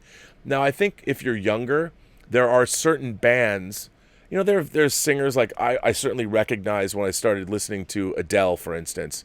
There was a reason why she was obviously struck a chord with many women, but I also liked Adele's albums. I thought that she was great. Her message, the production was lush. I really enjoyed her work, but those things come few and far between. And it's just I think it's a different time. I don't know. You go on to say, apart from that, I find myself listening to music from the 80s, predominantly by artists such as Queen, Huey Lewis and the News, Bryan Adams, Roxy Music, Toto, U2, and the Eurythmics. Too many artists today feel generic and manufactured, because they are, as if they come from a conveyor belt way of mass-producing musicians that all look and feel the same. Yep. Don't get me wrong, not all musicians fit this description, and you will find and enjoy diamonds in the rough and rough-cut gems such as Adele, Billie Eilish, Alicia Keys, and Evanescence, among others. I consider Adele among my favorite female musicians. On the subject of film scores, I love the Blade Runner score by Vangelis, John Williams' score for both Jaws and Star Wars, Ennio Morricone's score for The Thing, and John Barry's scores for the Bond films Thunderball and On Her Majesty's Secret Service. In terms of soundtracks that I have in my music collection that I listen to most often, are for films like Blade Runner, Batman, Darkman, The Big Chill, What Women Want, and Mulan. I have two questions for yourself, Robert. Firstly, what is your favorite film score of all time? Wow. Lastly, what score would you recommend purchasing? Perhaps these would be great questions for all the members of the Post-Geek Singularity to answer in the live chat. Sincerely, Jason Webster. Wow, that is a really hard thing for me because, I used to be really, really, really into music. I would read from England NME, Rolling Stone, Billboard. I read a lot of stuff about music, and I was really into it. And I started really getting into music because of soundtrack albums. They were the first albums that I started listening to, and to be honest, the first soundtrack album that I really got was Star Wars. It was the first time that I had seen a movie that I wanted the music from, and I was 10 years old. And what happened because of that, I discovered my mother's Beethoven records, because I was wondering, I don't know how I asked. It was in our house where my family room was, the downstairs of our family room. It's hard to explain, but we had a big TV and in the corner, the far corner, was where the telephone was. There were telephone books on the table and the telephone, and then there was shelves on the wall. And on those shelves on the bottom was my mom's vinyl collection, which I never saw my mom ever take a record out and play it. My entire life, my mother has never taken out a record. So in the 10 years that I was living in my house, I don't think anyone ever touched those records. And she had all of Beethoven's symphonies. So after I started listening to the Star Wars soundtrack, I would listen. I mean, at first, it was Beethoven's Fifth, because, da, da, da, da. But then I remember listening to Beethoven's Seventh Symphony. And there are pieces of music in the Seventh that get used a lot in 70s science fiction movies. And I started recognizing classical pieces of music in movies, which legitimized classical music for me. I'm like, ooh, there's something to this classical music. And so I started to get into that kind of thing. And the thing about 1977, it wasn't just Star Wars, it was Close Encounters. And both of those are, of course, John Williams. And, then it was like, now there's a guy I follow. I'm 10 years old and there's a guy I follow.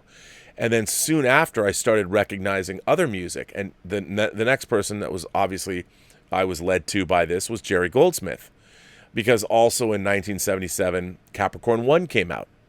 And once you're listening to film music, and suddenly, like, the Capricorn 1 theme knocked me out.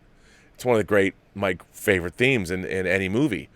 And then, of course, you start realizing, like, when you watch movies on TV, like, oh my God, Jerry Goldsmith composed the score for Planet of the Apes.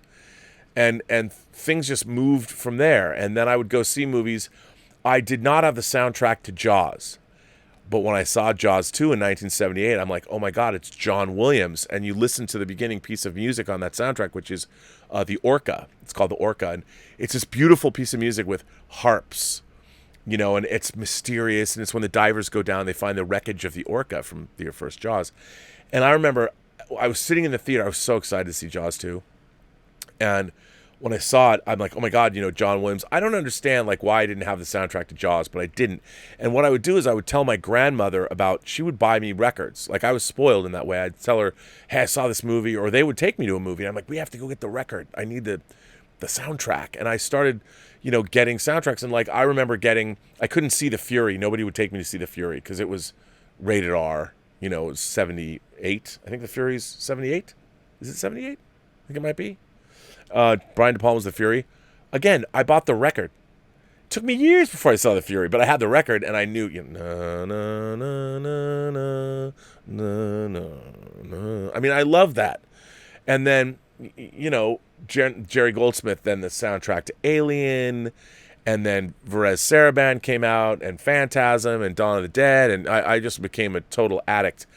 And then I also got into electronic music, like Tangerine Dream and Vangelis, because Vangelis, there was electronic scores. I found Tangerine Dream because of Sorcerer. I think I heard the main title, and it just went from there. Tamita, and it led me into this whole thing. So movie soundtracks were a big deal for me, but it all really started with Star Wars. But I was also hyper aware of the music in Star Trek, but it was frustrating because for a long time, you could only get up until actually most recently in 2012 when La La Land put out the box set, you could only get re-recordings. I think the only original recording of Star Trek music you could get was Neil Norman on GNP Crescendo put out The Cage and Where No Man Has Gone Before. Where No One Has Gone Before. That was the only, but it was, soundtracks were like my thing. And I have to say, it won a Razzie Award for best, for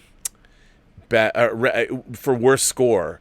Like when I saw Thief, Michael Mann's Thief, his first theatrical feature, and Tangerine Dream did the score, and I knew Tangerine Dream. I bought that album. That album, it's one of my favorite scores. And a lot of people, like Elizabeth, does not like electronic music.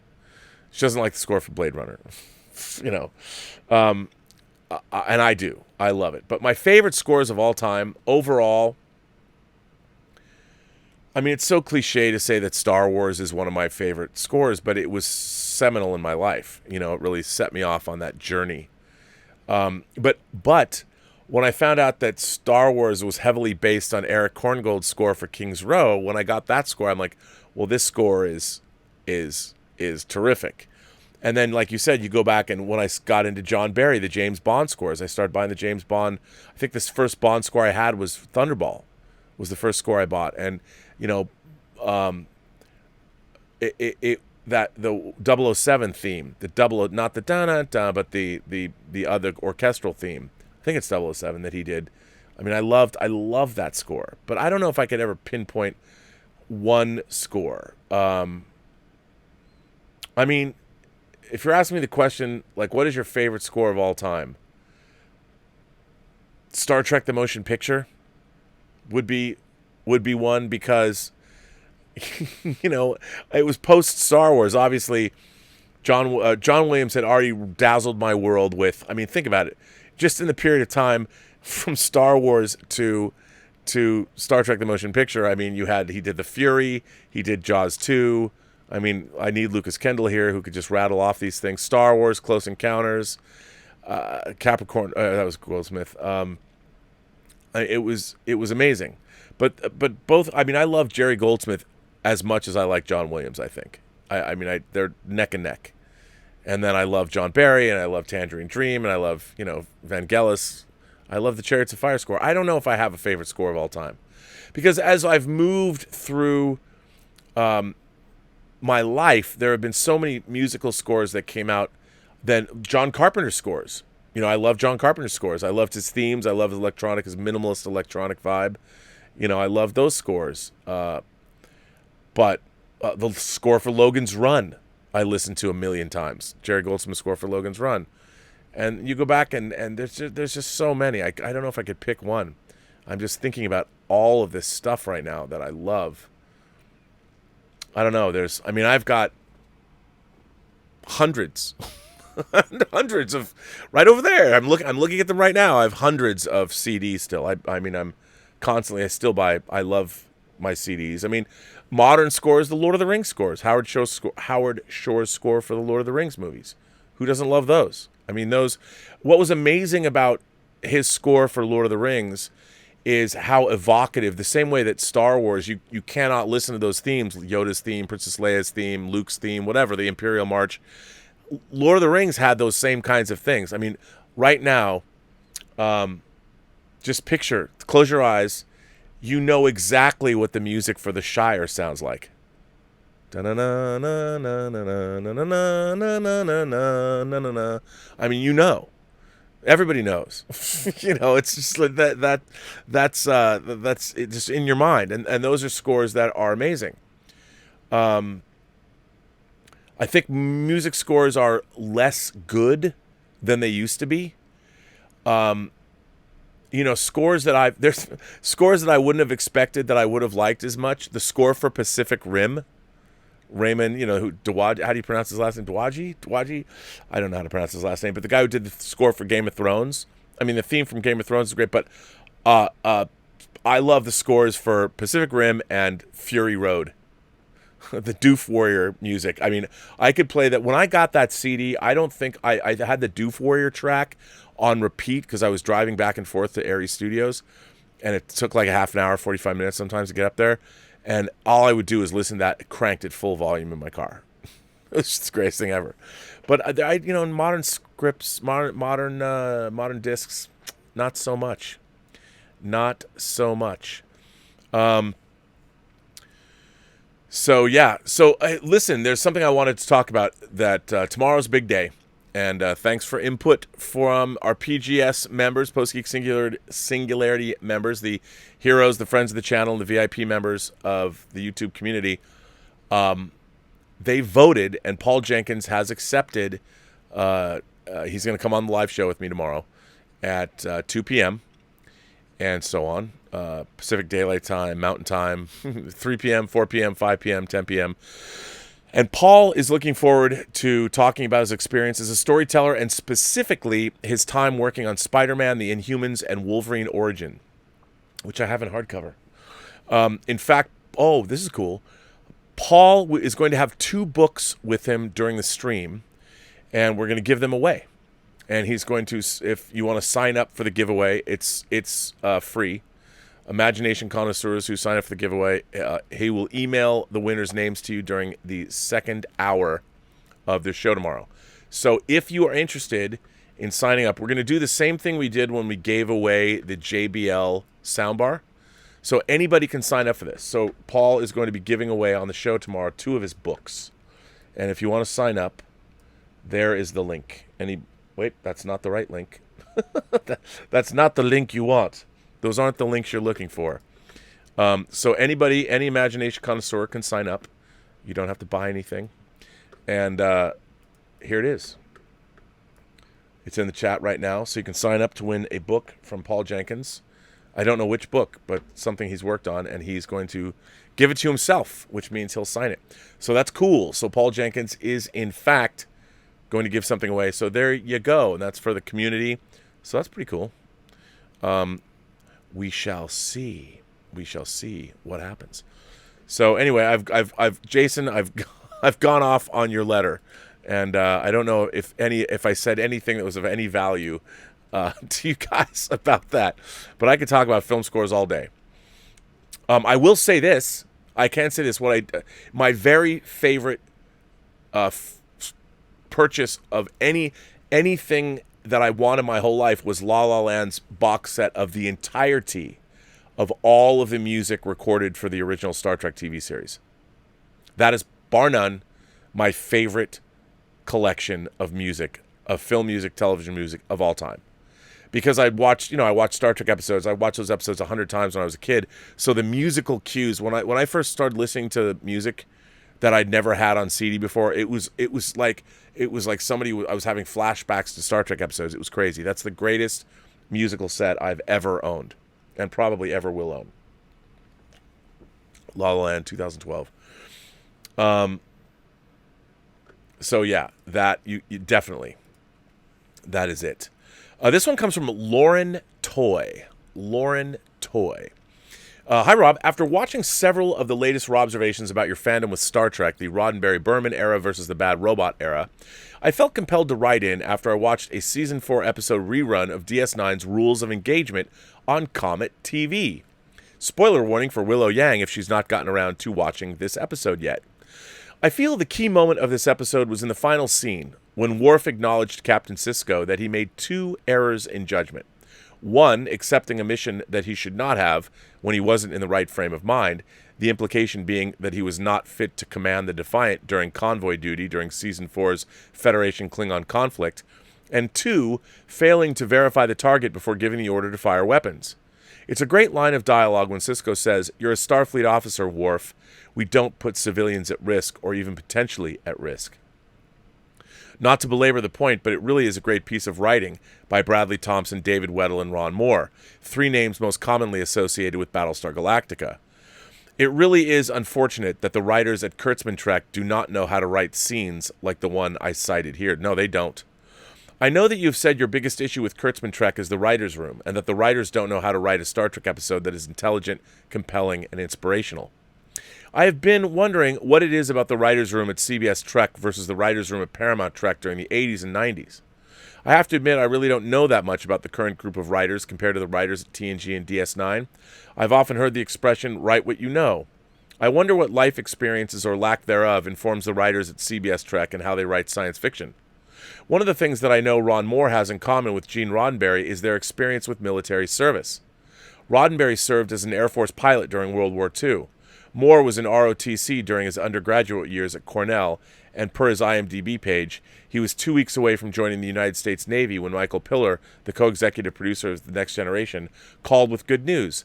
His first script, The Bonding, led to an assignment and a spot on the writing staff in 1989. By the end of the series, he was serving as a producer. I can't help but wonder if serving in the military offers a unique insight or life perspective that seems beyond the grasp of the writers at Bad Robot and Secret Hideout. I would love to hear your thoughts on this and your insights into the writers who worked under Rick Berman, Michael Piller, Ira Stephen Bear, and Robert Hewitt Wolf. Keep up the good work. Peace and respect from the 206. Lauren, the 206?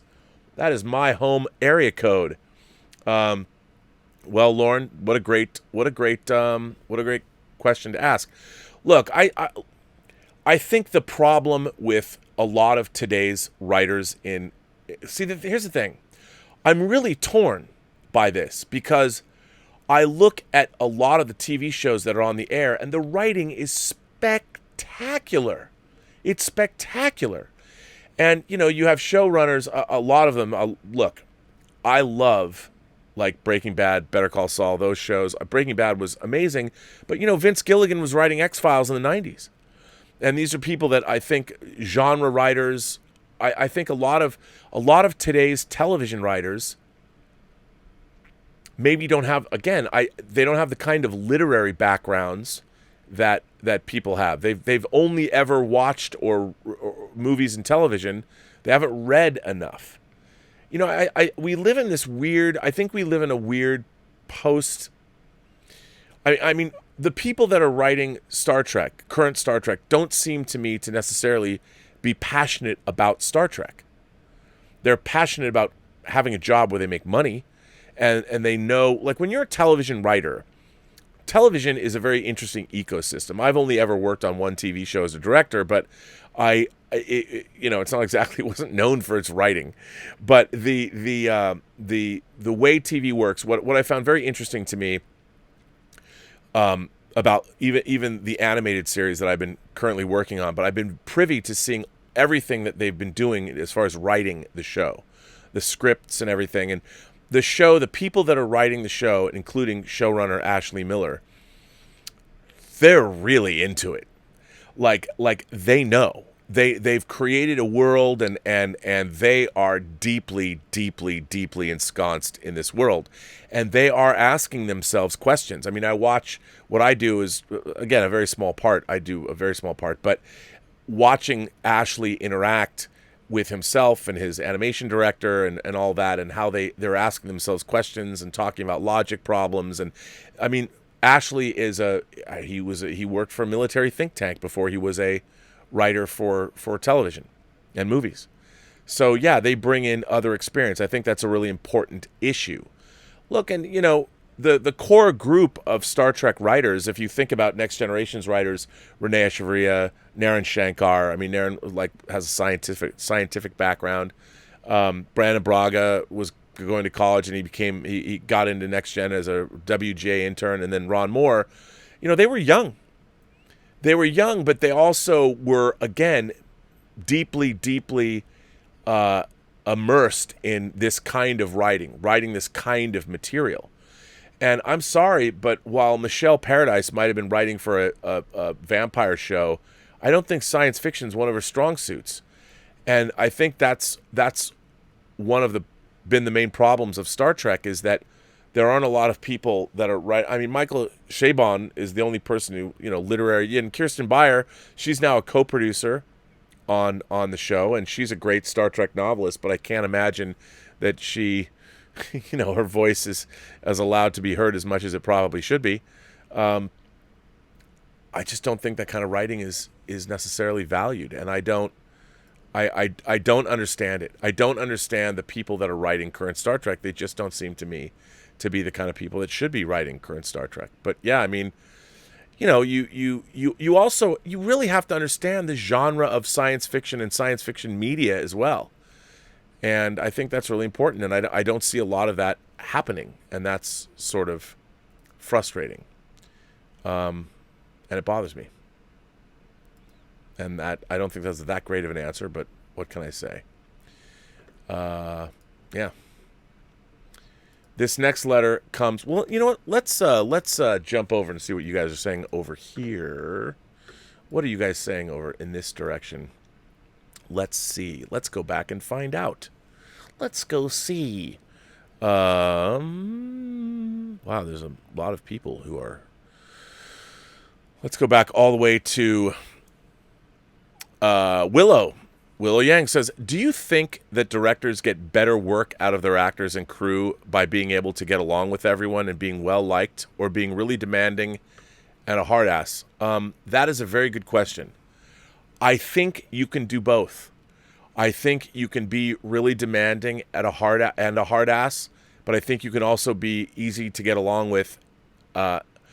Look, as a director, I don't think it's as important to be well-liked as it is to inspire people to do their best work.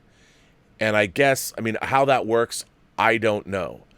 I mean, my style, I can only tell you, my style is to be very enthusiastic. I mean, I get so excited watching other people do their work and create cool stuff. I mean, I would say I've seen, you know, you see videos of Quentin Tarantino on set. He knows what he wants, but he's having such a good time. And I think that's what you need. A good director inspires. Now, I know James Cameron is a real hard ass, but he's very demanding, and his films speak for themselves. And I think a lot of crews do respond to that. But I think the best way to direct a film, and this is not so much true for TV because television is different, but if you're on a film, the best way to direct a film, a motion picture, is one, you have to know exactly what you want. You have to have a vision. You also have to understand how to utilize a film crew to realize that vision. That's the thing that I think a lot of people, where they drop the ball. You have to understand that a film crew, and when I say a film crew, I mean everybody.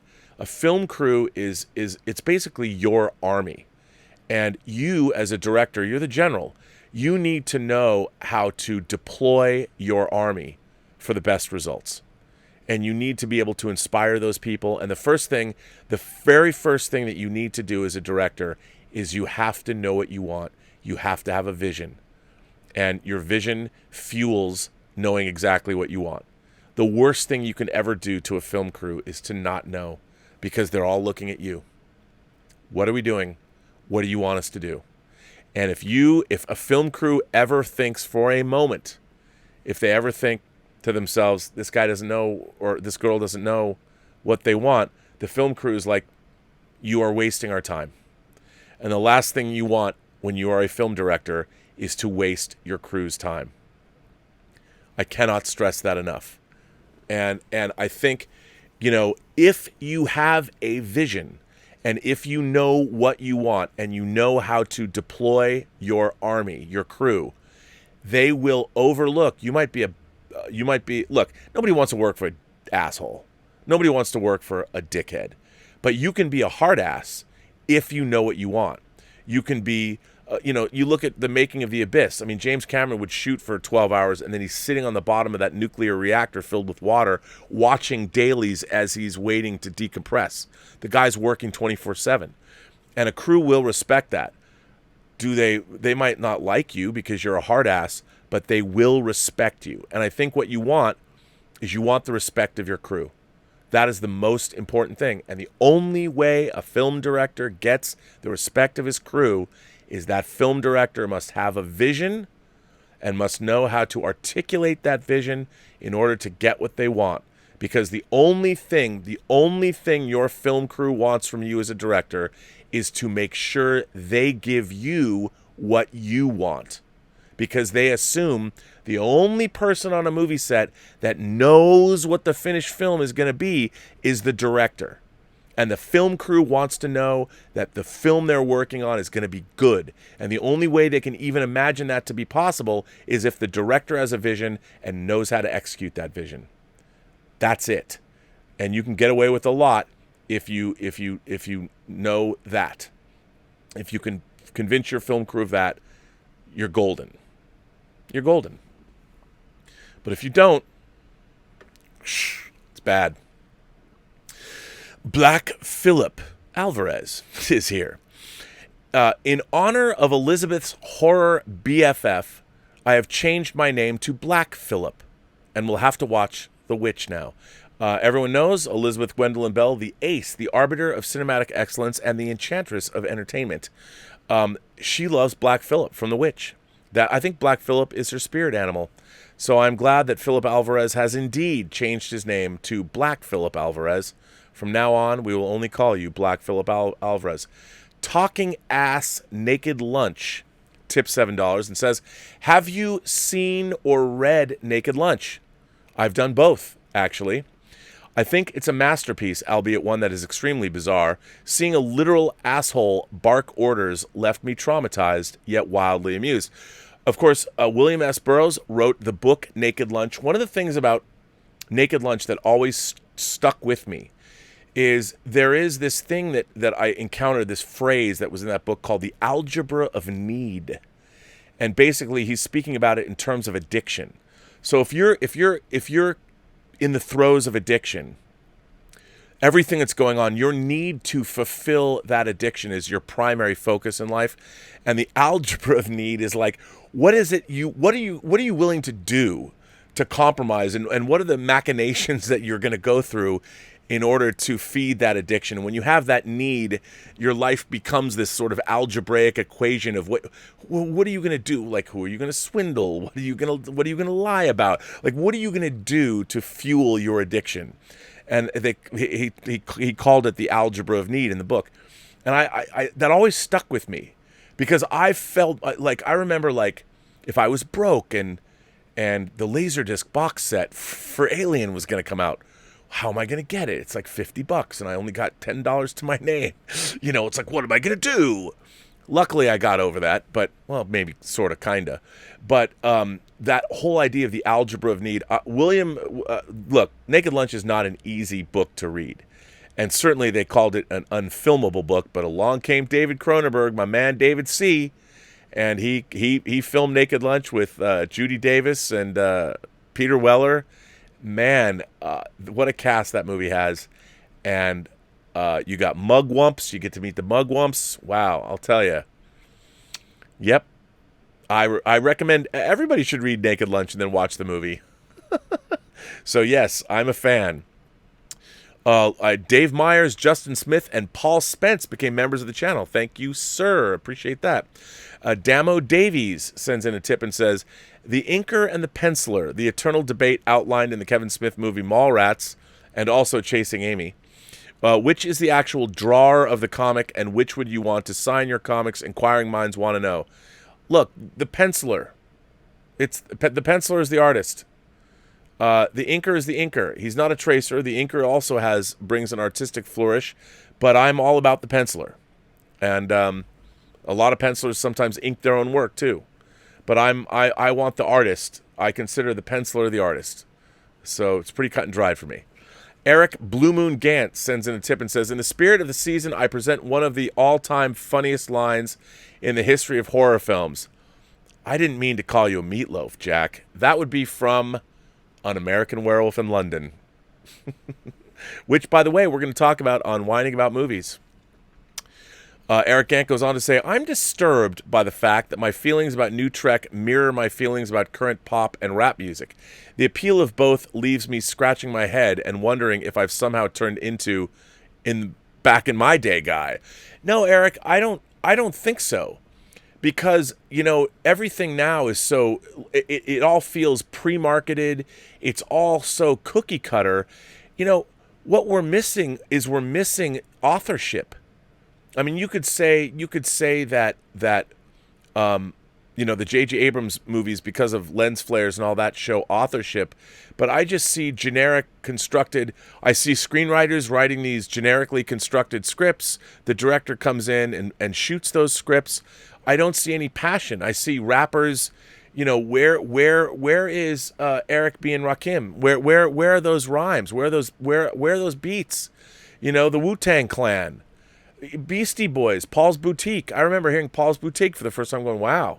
When I was working on Leatherface, Texas Chainsaw Massacre 3 in 89, man, I played that album. I don't think I took that CD out of my car when I heard it.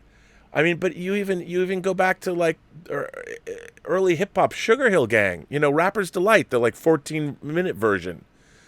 I even think back to like, I was an early LL Cool J fan.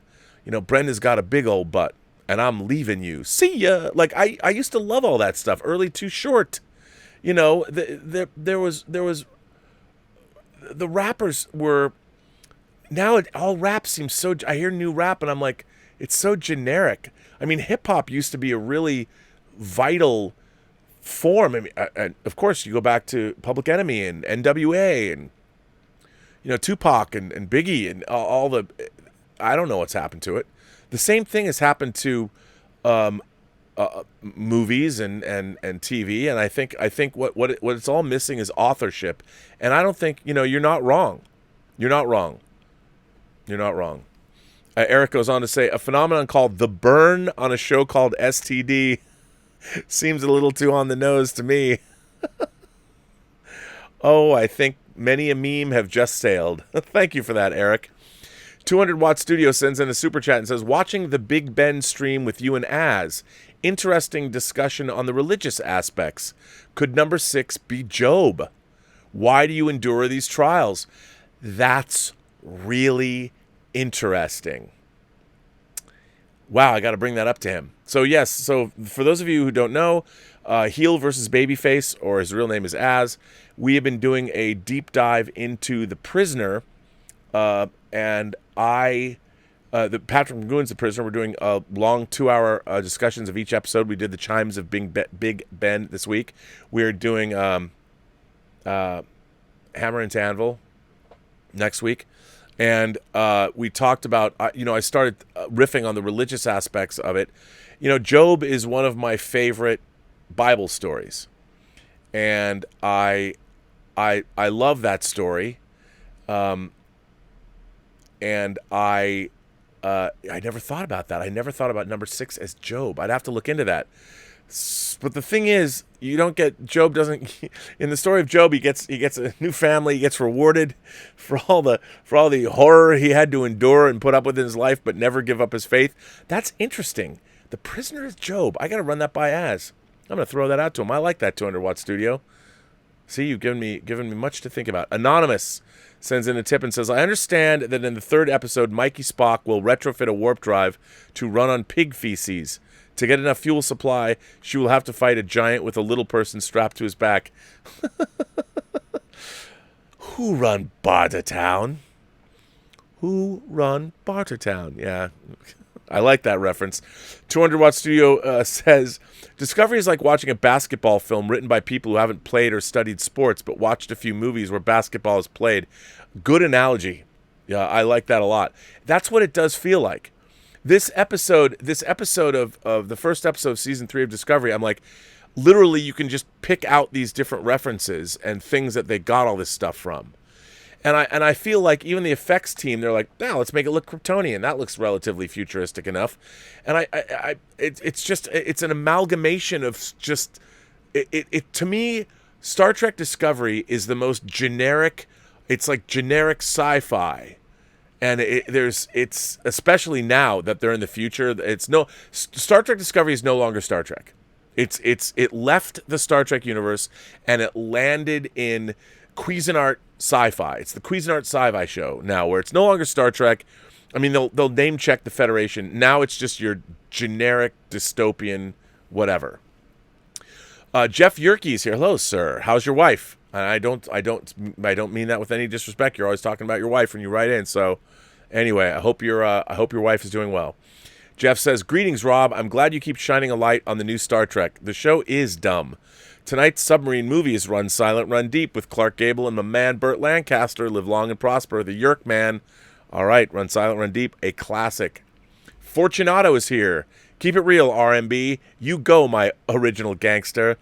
IMHO, in my humble opinion, modern sci-fi is written by the cool kids and sounds to me like all your starships belong to us." It is. It is just like that. Stay thirsty, RMB. I mean, on the other hand, you turn around and you watch The Expanse, and you know that it descends from, well, it has literary origins. It's literary sci-fi, and it works. I mean, I love The Expanse because I feel like I'm watching something that's written by people that, I don't know, no science fiction, no science. Mark C is here in the house. Mark C says, "I can't wait for November 20th. Jackie Chan's Iron Mask." If you guys haven't seen the trailer for Iron Mask, you have to go see the trailer for Iron Mask. It's amazing. And Nick Cage's Jiu-Jitsu on the same day. It will be a full day of beautiful awfulness. Yeah, as John Campia pointed out, the trailer for Jiu-Jitsu, which to me looked like the Predator meets the Octagon. It's just so weird. I don't know. I don't know. Yes, on the same day. There's a double bill. Now, I don't think theaters are going to be open in LA by then, so I probably won't be able to go see it, but that would be worth doing. Calvin Bose is here. Hello, Calvin. Why is it that Star Trek can't be a billion-dollar IP, but Star Wars can? I'll tell you why. Because Star Trek has always been a niche IP, and Star Wars is a populist IP. Star Trek will never be a populist IP. It's too smart. Star Trek is not. Star Wars is fantasy. It's popcorn fantasy, with a creamy caramel topping of philosophy, and where Star Trek is much headier. It's much it is much smarter. So there you go. Jonathan Aldridge sends in a super chat and says, "Hey Rob, I have lockdown news from the UK.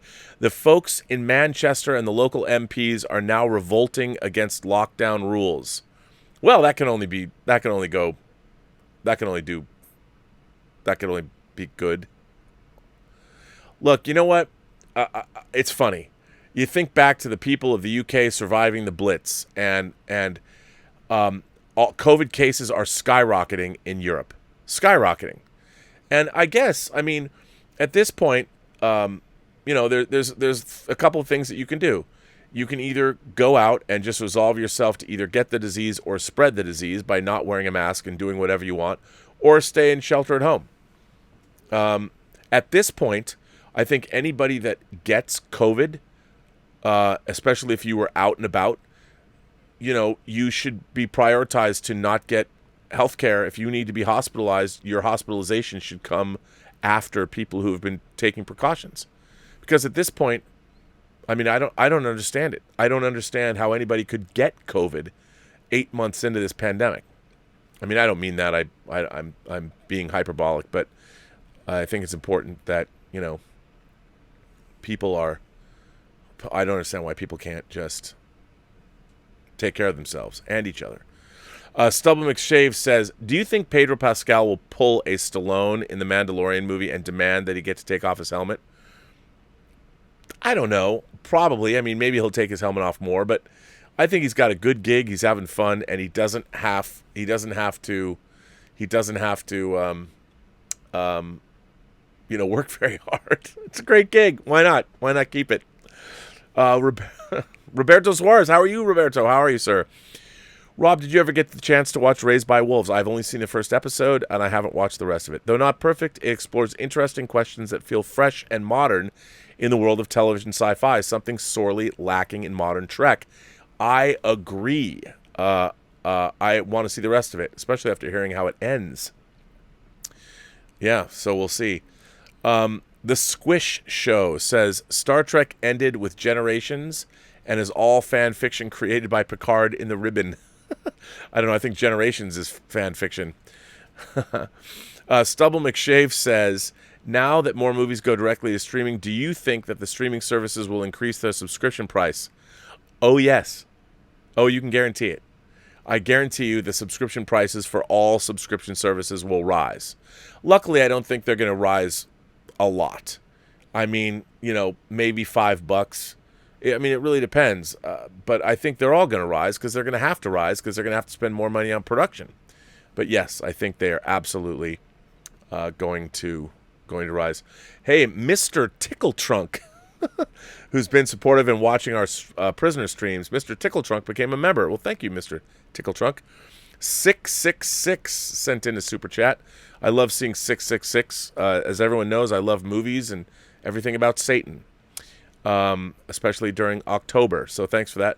Mr. Tickle Trunk says, I think music was more diverse in the media, specifically back then. These days, people who don't like the status quo go online and they find it. I agree. Music used to be a culturally bonding thing. Now everybody with their own playlists and Spotify. An album comes out and not everybody hears it. Before, there were limited radio stations that people were listening to. Like I'd listen to K-Rock here in LA, and in Seattle, I grew up listening to KJR, Seattle, Channel 95. And then I listened to KYYX. And now, the End, what is it, 107 The End? I don't even know if that exists anymore in Seattle. But and so you'd have this, music would be a bonding experience. You'd get together, and if you liked the same music, you knew that you had something in common with somebody. You'd go hang out at a friend's house growing up, and you'd put on whatever album you wanted to put on. And I mean, I listened to a lot of Pink Floyd and a lot of Led Zeppelin when I was at friends' houses because it was music that meant something. So, yeah. But you're right, Mr. Tickle Trunk. I agree with you. Eduardo Rojas sends in a super chat and says, hey, hi, Rob. I love your show. I've always loved Vangelis' score, especially for Blade Runner. It's so good. I mean, other great Vangelis scores, 1492, Conquest of Paradise, obviously Chariots of Fire, another great Vangelis score. I like his albums, like Albedo and Heaven and Hell, and the music he did for Cosmos, but that was taken from other things. The work he did with John Anderson, really like that. Good stuff. S Beam is here. S Beam says, I have a playlist on Spotify to the movies that has 15 plus hours of music from movies, TV, and some video games. Zimmer is my favorite right now, but there are so many great ones. Alan Silvestri, Ramin, I don't know how to pronounce his name. Dawadi. Usually all I listen to. Conan soundtrack for the win. I have my Spotify here. I'll even put it in I have a Spotify playlist. It's really the Robservatory playlist, but it's kind of got a bunch of eclectic stuff on it. And I've been adding to it for years, just putting different things on it. And if you're interested, let me see, I'll copy playlist link. Did it do it? Here's my Spotify playlist. Yeah, here it is. I'm putting it in the chat. There you go. It's called Soundtracking into the Solar Winds, and it's 110 songs. It's 7 hours and 10 minutes long. So, and it's all over the place. It's a little obscure, so check it out if you want to. There is my Spotify playlist, the Robservations playlist. Conan, you know what? I got to put the Conan soundtrack. I don't know if they have it. I need the theme. I love the theme to Conan. I love Basil Polidorus. Mark C says the greatest score ever, John Williams' Superman the movie. The John Williams Superman the movie score is pretty damn good. I don't think you can go it again because the themes are so strong. Great stuff. Mark C goes on to say a great case for the military experience addition to writing. Look no further than one of the top 3 science fiction writers of the 20th century, Robert Heinlein. He graduated from the Naval Academy at Annapolis and was a naval engineer. Yes, and he also wrote Starship Troopers. So, I mean, Heinlein, he absolutely, he brought all of that to the world. So, absolutely. Barbie Doll is here. Barbie Doll says, my girlfriend says she likes your shirt and wants to know where you got it. We will be buying the Baby Yoda Funko Pop when it becomes available. Well, Barbie Doll, let's see. This shirt, I love this shirt because I love Jameson. And when I saw this shirt, I thought it was hilarious. And this was one of those shirts that popped up on Facebook. You know, and there are, if you look for there's a lot of people now that make these Jameson shirts, but this is still my favorite. I love the art. I love the whole design of it. You know, I thought it was a great shirt. And again, it popped up on Facebook. I must have got it, I don't know, almost a year ago. Whenever the Mandalorian was on, that's when I got it. So other than that, I don't know where to tell your girlfriend to go get it. But Barbie Doll, obviously your girlfriend has good taste. So I guess she's a keeper. Keep her. Jonathan Hemlock, what a cool name. Jonathan Hemlock sounds like a Jonathan Hemlock psychic detective, or Jonathan Hemlock Martian hunter, you know, or not. No, it's got to be supernatural. You can't be a Martian hunter. Jonathan Hemlock supernatural detective, or supernatural investigations. I love that. Jonathan Hemlock. I was delighted to learn of your appreciation for Star Crash. Caroline Munro was a goddess. What other 70s B movies do you like? At the Earth's Core. I love all 70s. The first PG movie I ever saw was Jaws, but the second PG movie I saw was The Land That Time Forgot with Doug McClure. No, I love all that stuff. Give me anything, you know, all of it. Doesn't matter what country it's from. I love it all. But there were so many great, especially in the wake of Star Wars, you know, whether it was Message from Space, but there's so many sci-fi B movies from the 70s. The Ultimate Warrior. I mean, there's just a ton of stuff. Damnation Alley, although that came out from 20th Century Fox and it wasn't supposed to be cheesy, but it was. Michael Preston sends in a super chat and says, "Hey Rob, have you ever read a story from Avatar Comics called Black Summer? I have not. It couldn't be more relevant in these times, and it's 10 years old." I would love to get that. Black Summer by Avatar Comics. Yeah, man, I'm in. I am into Black Summer by Avatar Comics. Now let me see if the information. I know I've been stretching this out, but I've been waiting to get this information. This is what I needed, people. This is what I needed. This is what I've been waiting for. Dun dun dun dun dun dun dun dun dun dun dun dun dun. Mr. Sandman. Uh-oh. Wait a minute. Where did it go? Did it just disappear? Did something just disappear to me?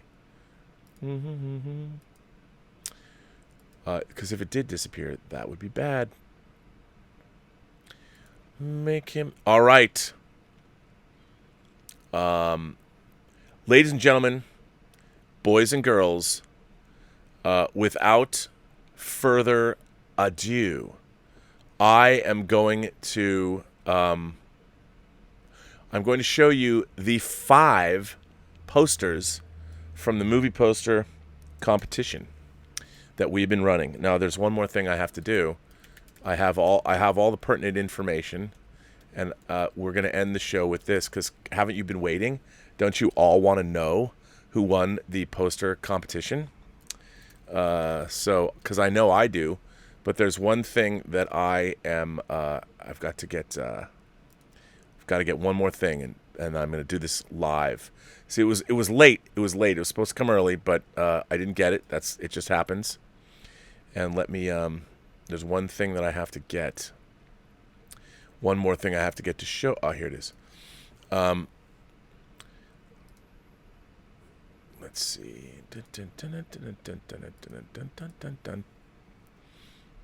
And this is very interesting. Okay, ladies and gentlemen, you all know that we have been running a poster competition for the Burnettwork. And this poster competition has blown me away. It's blown me away. I have been completely I was flabbergasted. I had no idea because we made up this film festival and we just made it up. Well, I made it up on the fly because of Dieter Bastian and Patrick Keller's first part of their movie. And I just was like, well, a film festival, you have to have a poster, right? Well, that is true. So now we're going to do, this should be quite fun. So I've got to now adjust this. But there are 5 posters that we have chosen. There are our judges' choices that we picked, and then there's the actual winner of the contest. And what I'm doing right now is I'm going to get these posters. I'm getting them so I can show them to you and make a big. I know I should have done this beforehand, but it was. I've been waiting for this information, and I didn't get it until just now. So, bear with me. Bear with me as I'm doing this in real time. And so there you go.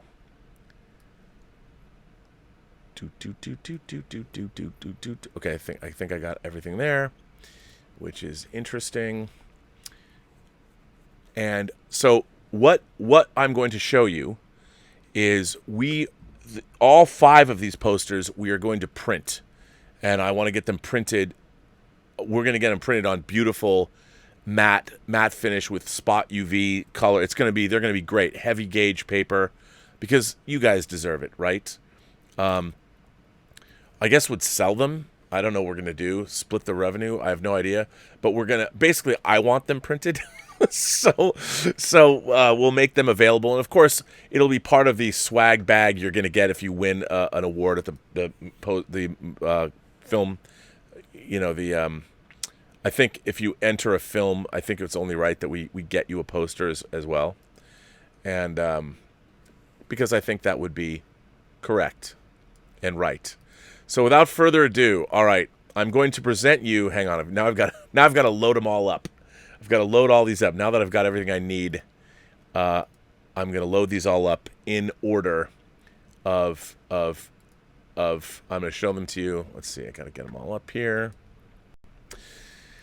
And this is very exciting. I bet everybody's excited, aren't you? I know. I'm sorry. I'm babbling on. Babylon 5 right now. And I'm just getting these all in order so I can show them to you. This is very exciting. I've never run a poster competition. The last time I ran a poster competition was for the cover of the Axanar Blu-ray, and a guy named Ron Gamble won that poster competition, and I used his posters. I used the poster for the artwork of the disc, and it was amazing. It turned out really, really, really well. So that was very, very, very exciting. Now let me make sure. 1, 2, 3, 4, 5. Okay. So here are the imagination. Let me switch over. Here are the first annual Intergalactic Imagination Connoisseur Poster. Well, I guess you're all winners. You're all winners. We were all winners. Now, I want to say, first of all, I want to profusely thank everybody who entered the festival. I honestly, every single entry, I was amazed by it because, it didn't matter. I mean, there were people, obviously, that had graphic design backgrounds, but then there were people that had some incredibly innovative and creative things that they just did amazing stuff. And I can't thank you enough. We're going to leave all of the posters up on the Burnettwork.net website, and you can look at them all, and I'll probably do something with all of them. Now, the 5, I guess we call it, there is one winner, and I will say this, the one winner of this competition won by like 80 votes. It was a runaway winner. There was no, all of the rest of the votes were very close, and it was like extremely close. So, and then the what's funny is all of these posters were the top. These were the top 5 vote-getting posters.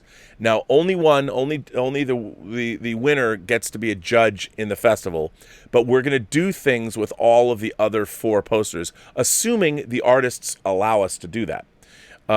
We would hope so, and we're going to get them at least beautifully printed, which is going to cost hundreds of dollars, but we're going to do it, and I think it'd be great. So the first 2 posters that bring up the rear of the voting, and then, but they're posters that were near and dear to my heart. But entries number 48 and 49 by Ronnie Koff are these posters, which I thought were absolutely spectacular. This was his first entry, which is amazing, and I can't wait to get this printed on heavy gauge matte finish paper, and then spot UV print. So the color on here, it'll look fantastic. So this was his first entry, and this was his second entry. And these 2 bring up the rear of our 5 posters that won. And I think that's pretty amazing. I love these posters. I thought the imagination that went into these is terrific. Really, really, really great posters, and we're going to call these judges' selections. Absolutely.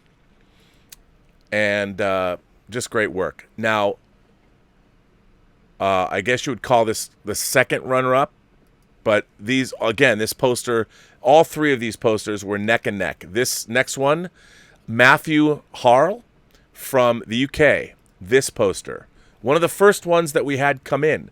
I really love this poster. I really love the design of it.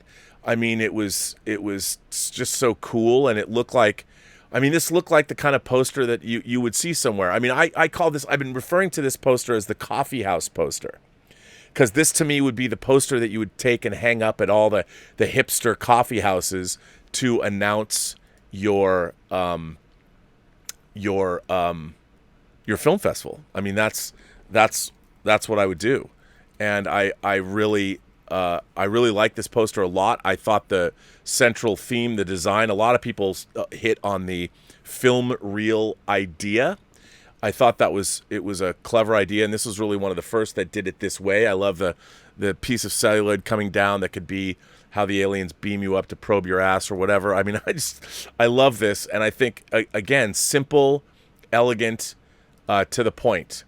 Now, here's a poster. This next poster, it was not, for whatever reason, it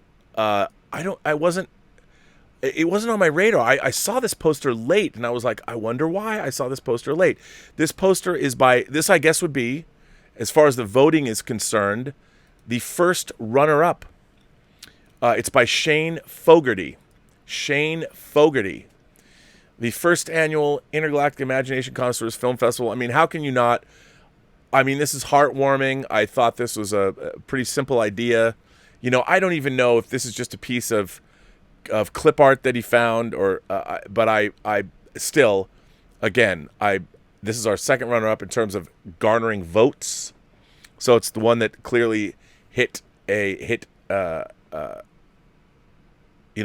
People liked it. People enjoyed it. It what is it? Struck a chord. And this, of course, this is the number one, the winner of our poster competition. And I said, this is a winner by a very wide margin. As soon as we started voting, this took off, and this was the front runner the entire time. And before I reveal this, I just want to say one thing. I like this poster, but I'm kind of embarrassed by it, only because I'm featured prominently on it. And I think that it never really occurred to me, but I'm going to say this once. I'm going to say it right now, and let me be sincere. Let me put myself on camera when I say this. When I made this film festival, when I thought it up, I was not thinking, and I feel the need to say this, I was not thinking about this film festival to promote myself. I mean, sure, it was my idea, but what I really wanted to do was share your talents and your ideas and everything that you guys, girls, gentle beings, kind souls, however you identify across these 28 known galaxies. This film festival is about you. It's about imagination connoisseurs. And I just felt the need to say that, but apparently nobody cares about that because they voted on this poster. You guys voted on this poster. This poster is by Jason Spriggs, who I know is going to be working on a film, who's going to be entering the festival.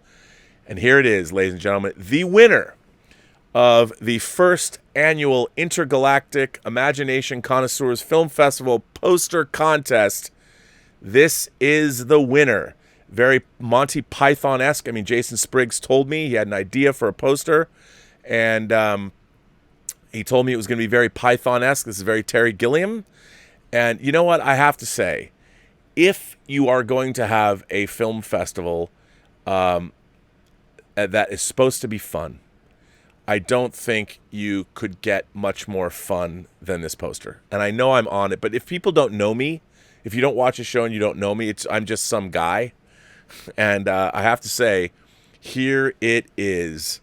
This is the winner, and by a wide margin. And in a way, I mean, I'm pretty happy about that, because it wasn't me that picked these posters. It was you guys and girls and gentle beings and non-binary folk, aliens even. I honestly do hope that a few aliens did in fact vote for this poster, because it is, after all, part of the intergalactic. You'd be part of the intergalactic community. But I think there's everything there is to love about this. It's going to look great printed on again, a heavy gauge paper with great printing. So I would ask all 5 of you artists, what we want to get is the highest resolution files that you have, that you can make, because we are going to print these up. We want to make them available. We want to print them in movie poster size. And I was even thinking of maybe doing a coffee table book of the posters or something. I don't know, all the posters. But I want to thank profusely everybody who entered this contest, and everybody who spent time and effort and thought. And I was taken aback by the amazing talent of everyone. Again, let's go through these one more time. Again, the ideas behind these posters, really incredible stuff. And I can't thank you all enough for creating these amazing designs. And it's really incredible. And for those of you who don't know, I mean, again, these posters are in service of the film festival itself. As I said, I got 4 more movies in. It looks like right now we're going to have, there's going to be world premiere every day now at least for the next 5 days. And tomorrow's world premiere, it's funny, I thought with the amount of time that I gave people, I was expecting the kind of film. I mean, already the entries are way more diverse than I ever thought possible in terms of what we're getting. And that is going to be bared out with the next films that you see. The film that debuts tomorrow was right along the lines of what I kind of would hope we would get. Really clever little short that I really think it was a lot of fun, and it does exactly what it set out to do. And I've just been delighted by this film festival. We're only 2 weeks in, and there's still 6 weeks. And I know there's all kinds of people working on films. They've told me that. We have a lot more things to announce. Obviously, we're going to announce all of the awards. I think I've told you the top award, the number 1 award for the film festival, is going to be the most imaginative. The 2 top awards, and the most imaginative, and then there's going to be best in show. But the most imaginative is going to be our Palme d'Or. I don't know what we're going to call it. Somebody suggested calling it the Palme Dork, but I don't want to do that. I want to have our own name. We've got to come up with some name. And we're going to give out awards. There's going to be Best On-Screen Performance. That award is being presented by Beecher's Handmade Cheese, and that will come with a cash prize of $200 and a trophy. And we have there's going to be Best Direction, Best Cinematography, Best Sound, Best Editing, Best Visual Effects. And that is also an award that I can't talk about who's presenting it yet, but that is another cash. Oh, they're all going to have cash prizes, but that's another sponsor award. All of the awards are going to be sponsored, and I'm going to be introducing more of the judges as we go along. And how it's going to work is the semifinals. We are going to announce the semifinalists. We're going to announce all the films. I guess you call them semifinals, the finalists that are in award contention on Christmas Day. I'm going to do a pre-recorded show where I'm hoping to interview each one of the filmmakers before. I want to do an interview with the filmmakers and then show their film, and it's going to be one long program, and that will be put up on Christmas Day. And then those films will then be sent to our judges again, and they are going to be voted upon, and then Elizabeth and I will be doing a live show where we encourage filmmakers and people hopefully we'll have people call in and talk. But on New Year's Day, we're going to have a live awards ceremony. And the ace, the arbiter of cinematic excellence, Elizabeth Gwendolyn Bell, and myself will be in our finest, and we will be giving out the awards. And hopefully everybody's having a good time. You've still got 6 weeks to make films. I would encourage everybody to do so. And yeah, and we'll see. We'll see how this shapes up. All I can tell you is that every time a film comes in, I'm delighted. We're getting look at what we got this week. We got a kid's video about wearing a mask. We got a sort of a Southern Gothic story about killing a father, which I really liked a lot. Blue.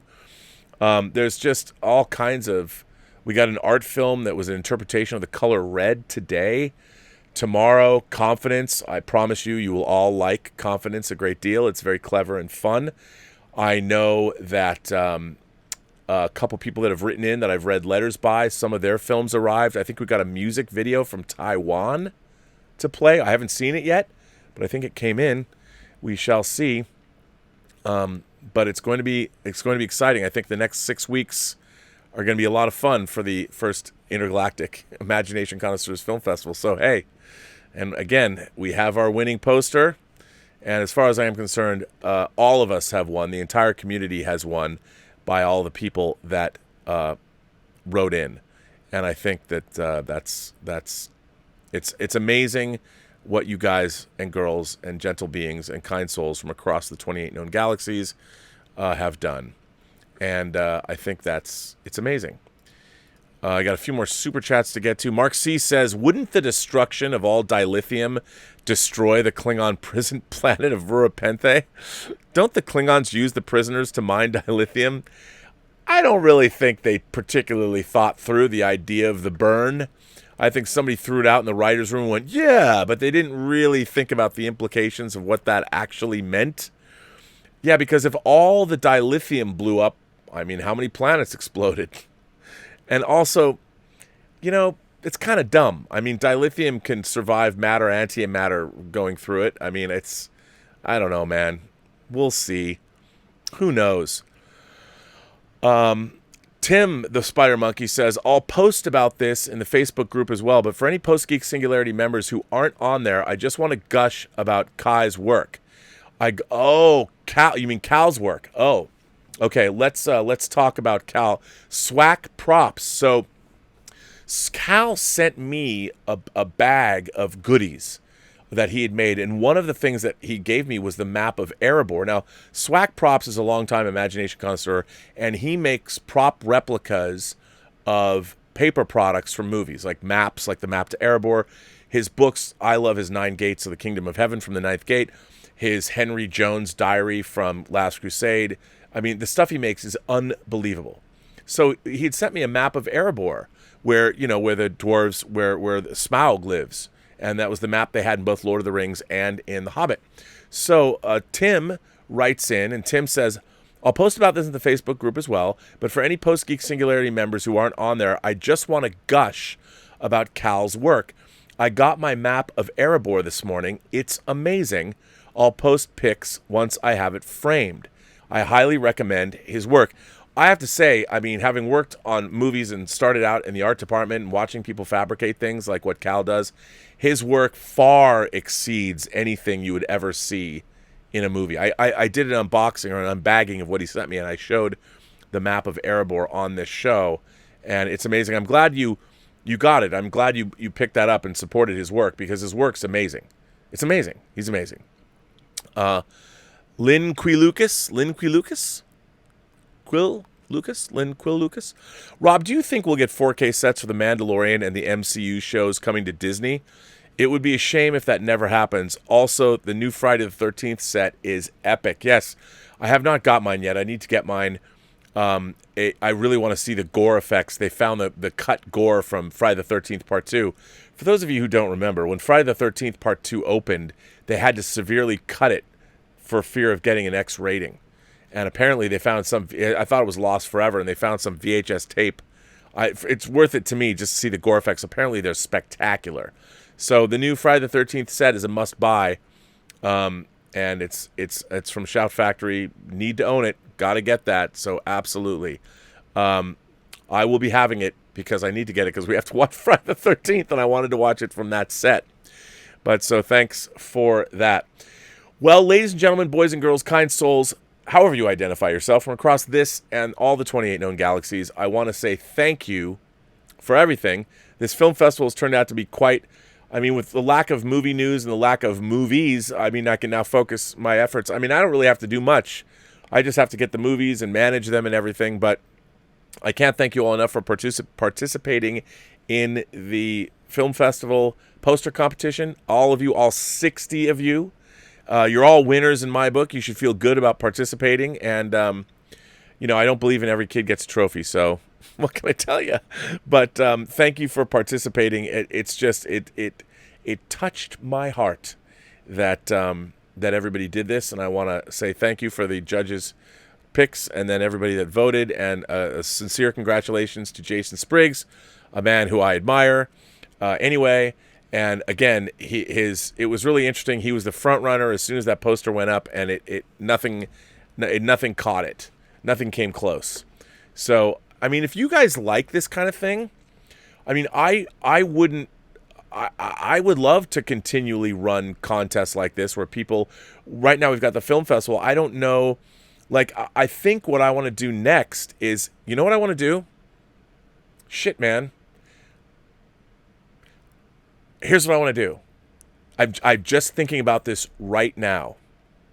Okay? We're going to have... Here. The next thing that we're going to do... Here's the next contest. We're going to have a short story contest. But the limit on the short story, it has to be 10 pages or less. Right? A short story contest. But here's the kicker. Whoever wins the short story contest, I am going to adapt it into a film. I'm going to work with the writer of the short story, and I will direct the film version. We will make the movie. This is kind of what I thought I wanted to do with the Burnettwork anyway, and this is why we're having memberships. Because I wanted to have memberships, you know, to raise the funds to do stuff like this. So here's the next competition, people. The next competition for this channel is you have to write a short story that's 10 pages or less. It can be about anything. I don't care what it's about. 10 pages or less. And the due date for the short story is Valentine's Day. And the winner, to be decided how we're going to judge it. Whoever wins the short story competition, we're going to adapt your short story into a movie that I will direct, and we'll co-write it. We'll co-write the adaptation of your story, or maybe I'll see how your adaptation is, and I'll just give you sole credit. That's what we're going to do. How about that? That's what we're going to do. So the Burnettwork short story competition, but it's going to be a short story competition for the express purpose And here's what we're going to do. Of those short... This is even better. Okay, this is even better. See, we're going to take whatever the semifinalists are. We are going to publish a hardcover anthology of all of the short stories. How about that? We're going to print it, and we're going to publish it, and we'll sell it. We'll put it out, and everybody will participate in profit sharing. How about that? There you go. That's our next competition. And the deadline for the short story competition is Valentine's Day, February 14th, Valentine's Day. So there you go. There's our next competition, a short story contest. And I don't know what the name of it is going to be, but we'll come up with something. And perhaps, hell, why not? Why not? Let's have a poster competition for the short story contest. How about that? And I'll tell you what, unlike the poster competition for the film festival,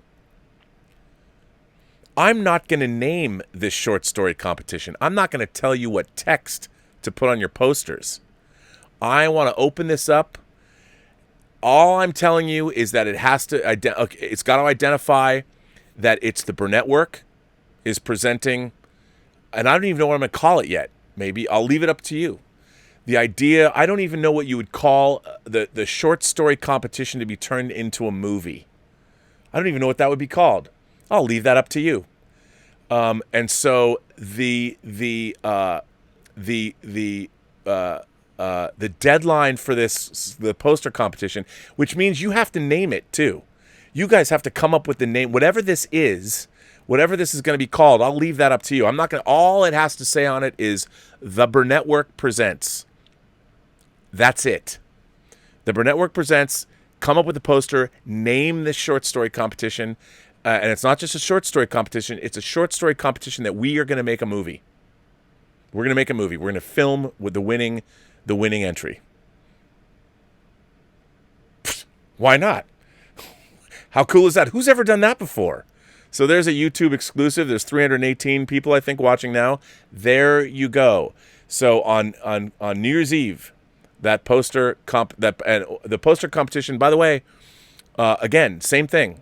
I'm going to leave it open. We're not going to call it. You guys call it something. You guys come up with the logo. Same idea. And I'll tell you what. Here's the difference. It's not. What am I thinking? It's not a poster competition. Scratch that. Scratch that. It's the cover of the book. That's what it is. It's the cover of the book. So the short story competition is going to be, it's not a poster competition. It's the cover of the book. You have to design the cover of the book for all the short stories. I don't know what that is. I leave that up to you. It'll say the Burnettwork presents. You're going to name whatever this thing is going to be called. And that's it. It's a competition. But you know what? You don't have to call it, title it something. Give it a title. It doesn't have to be, you have to call it competition. Title it. It'll be and whatever the title is, it'll encompass the idea of the short story competition and making the movie. And I promise you, I'll tell you when the movie is going to be completed. The movie is going to be completed on my birthday, on May 15th. My birthday. We will end the short story competition on Valentine's Day, February 14th, 2021, and the movie will debut on May 15th, my birthday. So you're not designing a poster, you're designing the book cover, and your title, whatever your title is, I don't care, you got to figure it out. That's our next competition. There you go. The details will be filled in later, to be decided, TBD. But there you go. So write your short story. If you win, we adapt it together, or maybe I just let you adapt it and I'll shoot what you give me, or we work on it together. We make the movie. And I think, obviously we don't know where the epidemic is going to be, but it would only be fun if somehow, if you're not local, we would have to, of course, it's only 10 pages, so we would shoot over 2 days, whatever it is, I would imagine, depending on how it is, unless there's lots of special effects. I don't know. But it would only be fair that the winner of the short story competition is on set. I guess we'd have to fly you out. and you'd have to participate. You'd have to be there on set while we made the movie. Mike Bodden's probably pulling his hair out right now going, what are you committing us to? Well, I just did. There you go. There's a competition. And on that note, I will say, thanks to the moderators who are here. Joshua Levesque is here. The Richard is here. I don't know who else is here. I want to thank Bunyan Snipe, our new moderator. Bunyan Snipe is here. We got another moderator coming on board, which I can announce later. I don't know who else is here, but I want to thank Mike Bodden. I want to thank Greg Smith. Of course, I want to thank the Richard.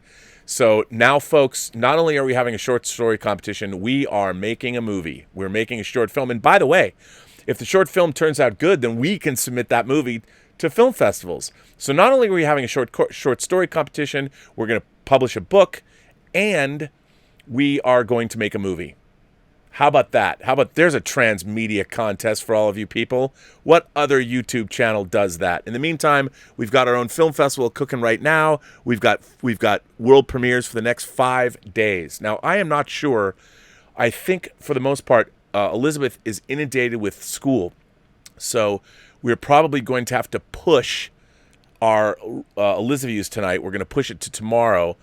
And if she has to work tomorrow, and we'll probably end up doing, we got to catch up because we don't want to fall behind. We'll do Let the Right One In either tomorrow or Saturday, and then we'll do American Werewolf on Sunday. And as, wow. So, well, there you go, people. Boy, I should shut up. I should just shut up. I don't know what I've got us into, but pretty cool. Second competition, third competition. We're publishing a book, we're making a movie, and we're having a short story competition. So there you go. And I will announce that, and we'll put that out. And remember, it'll all be to be decided. But there you go.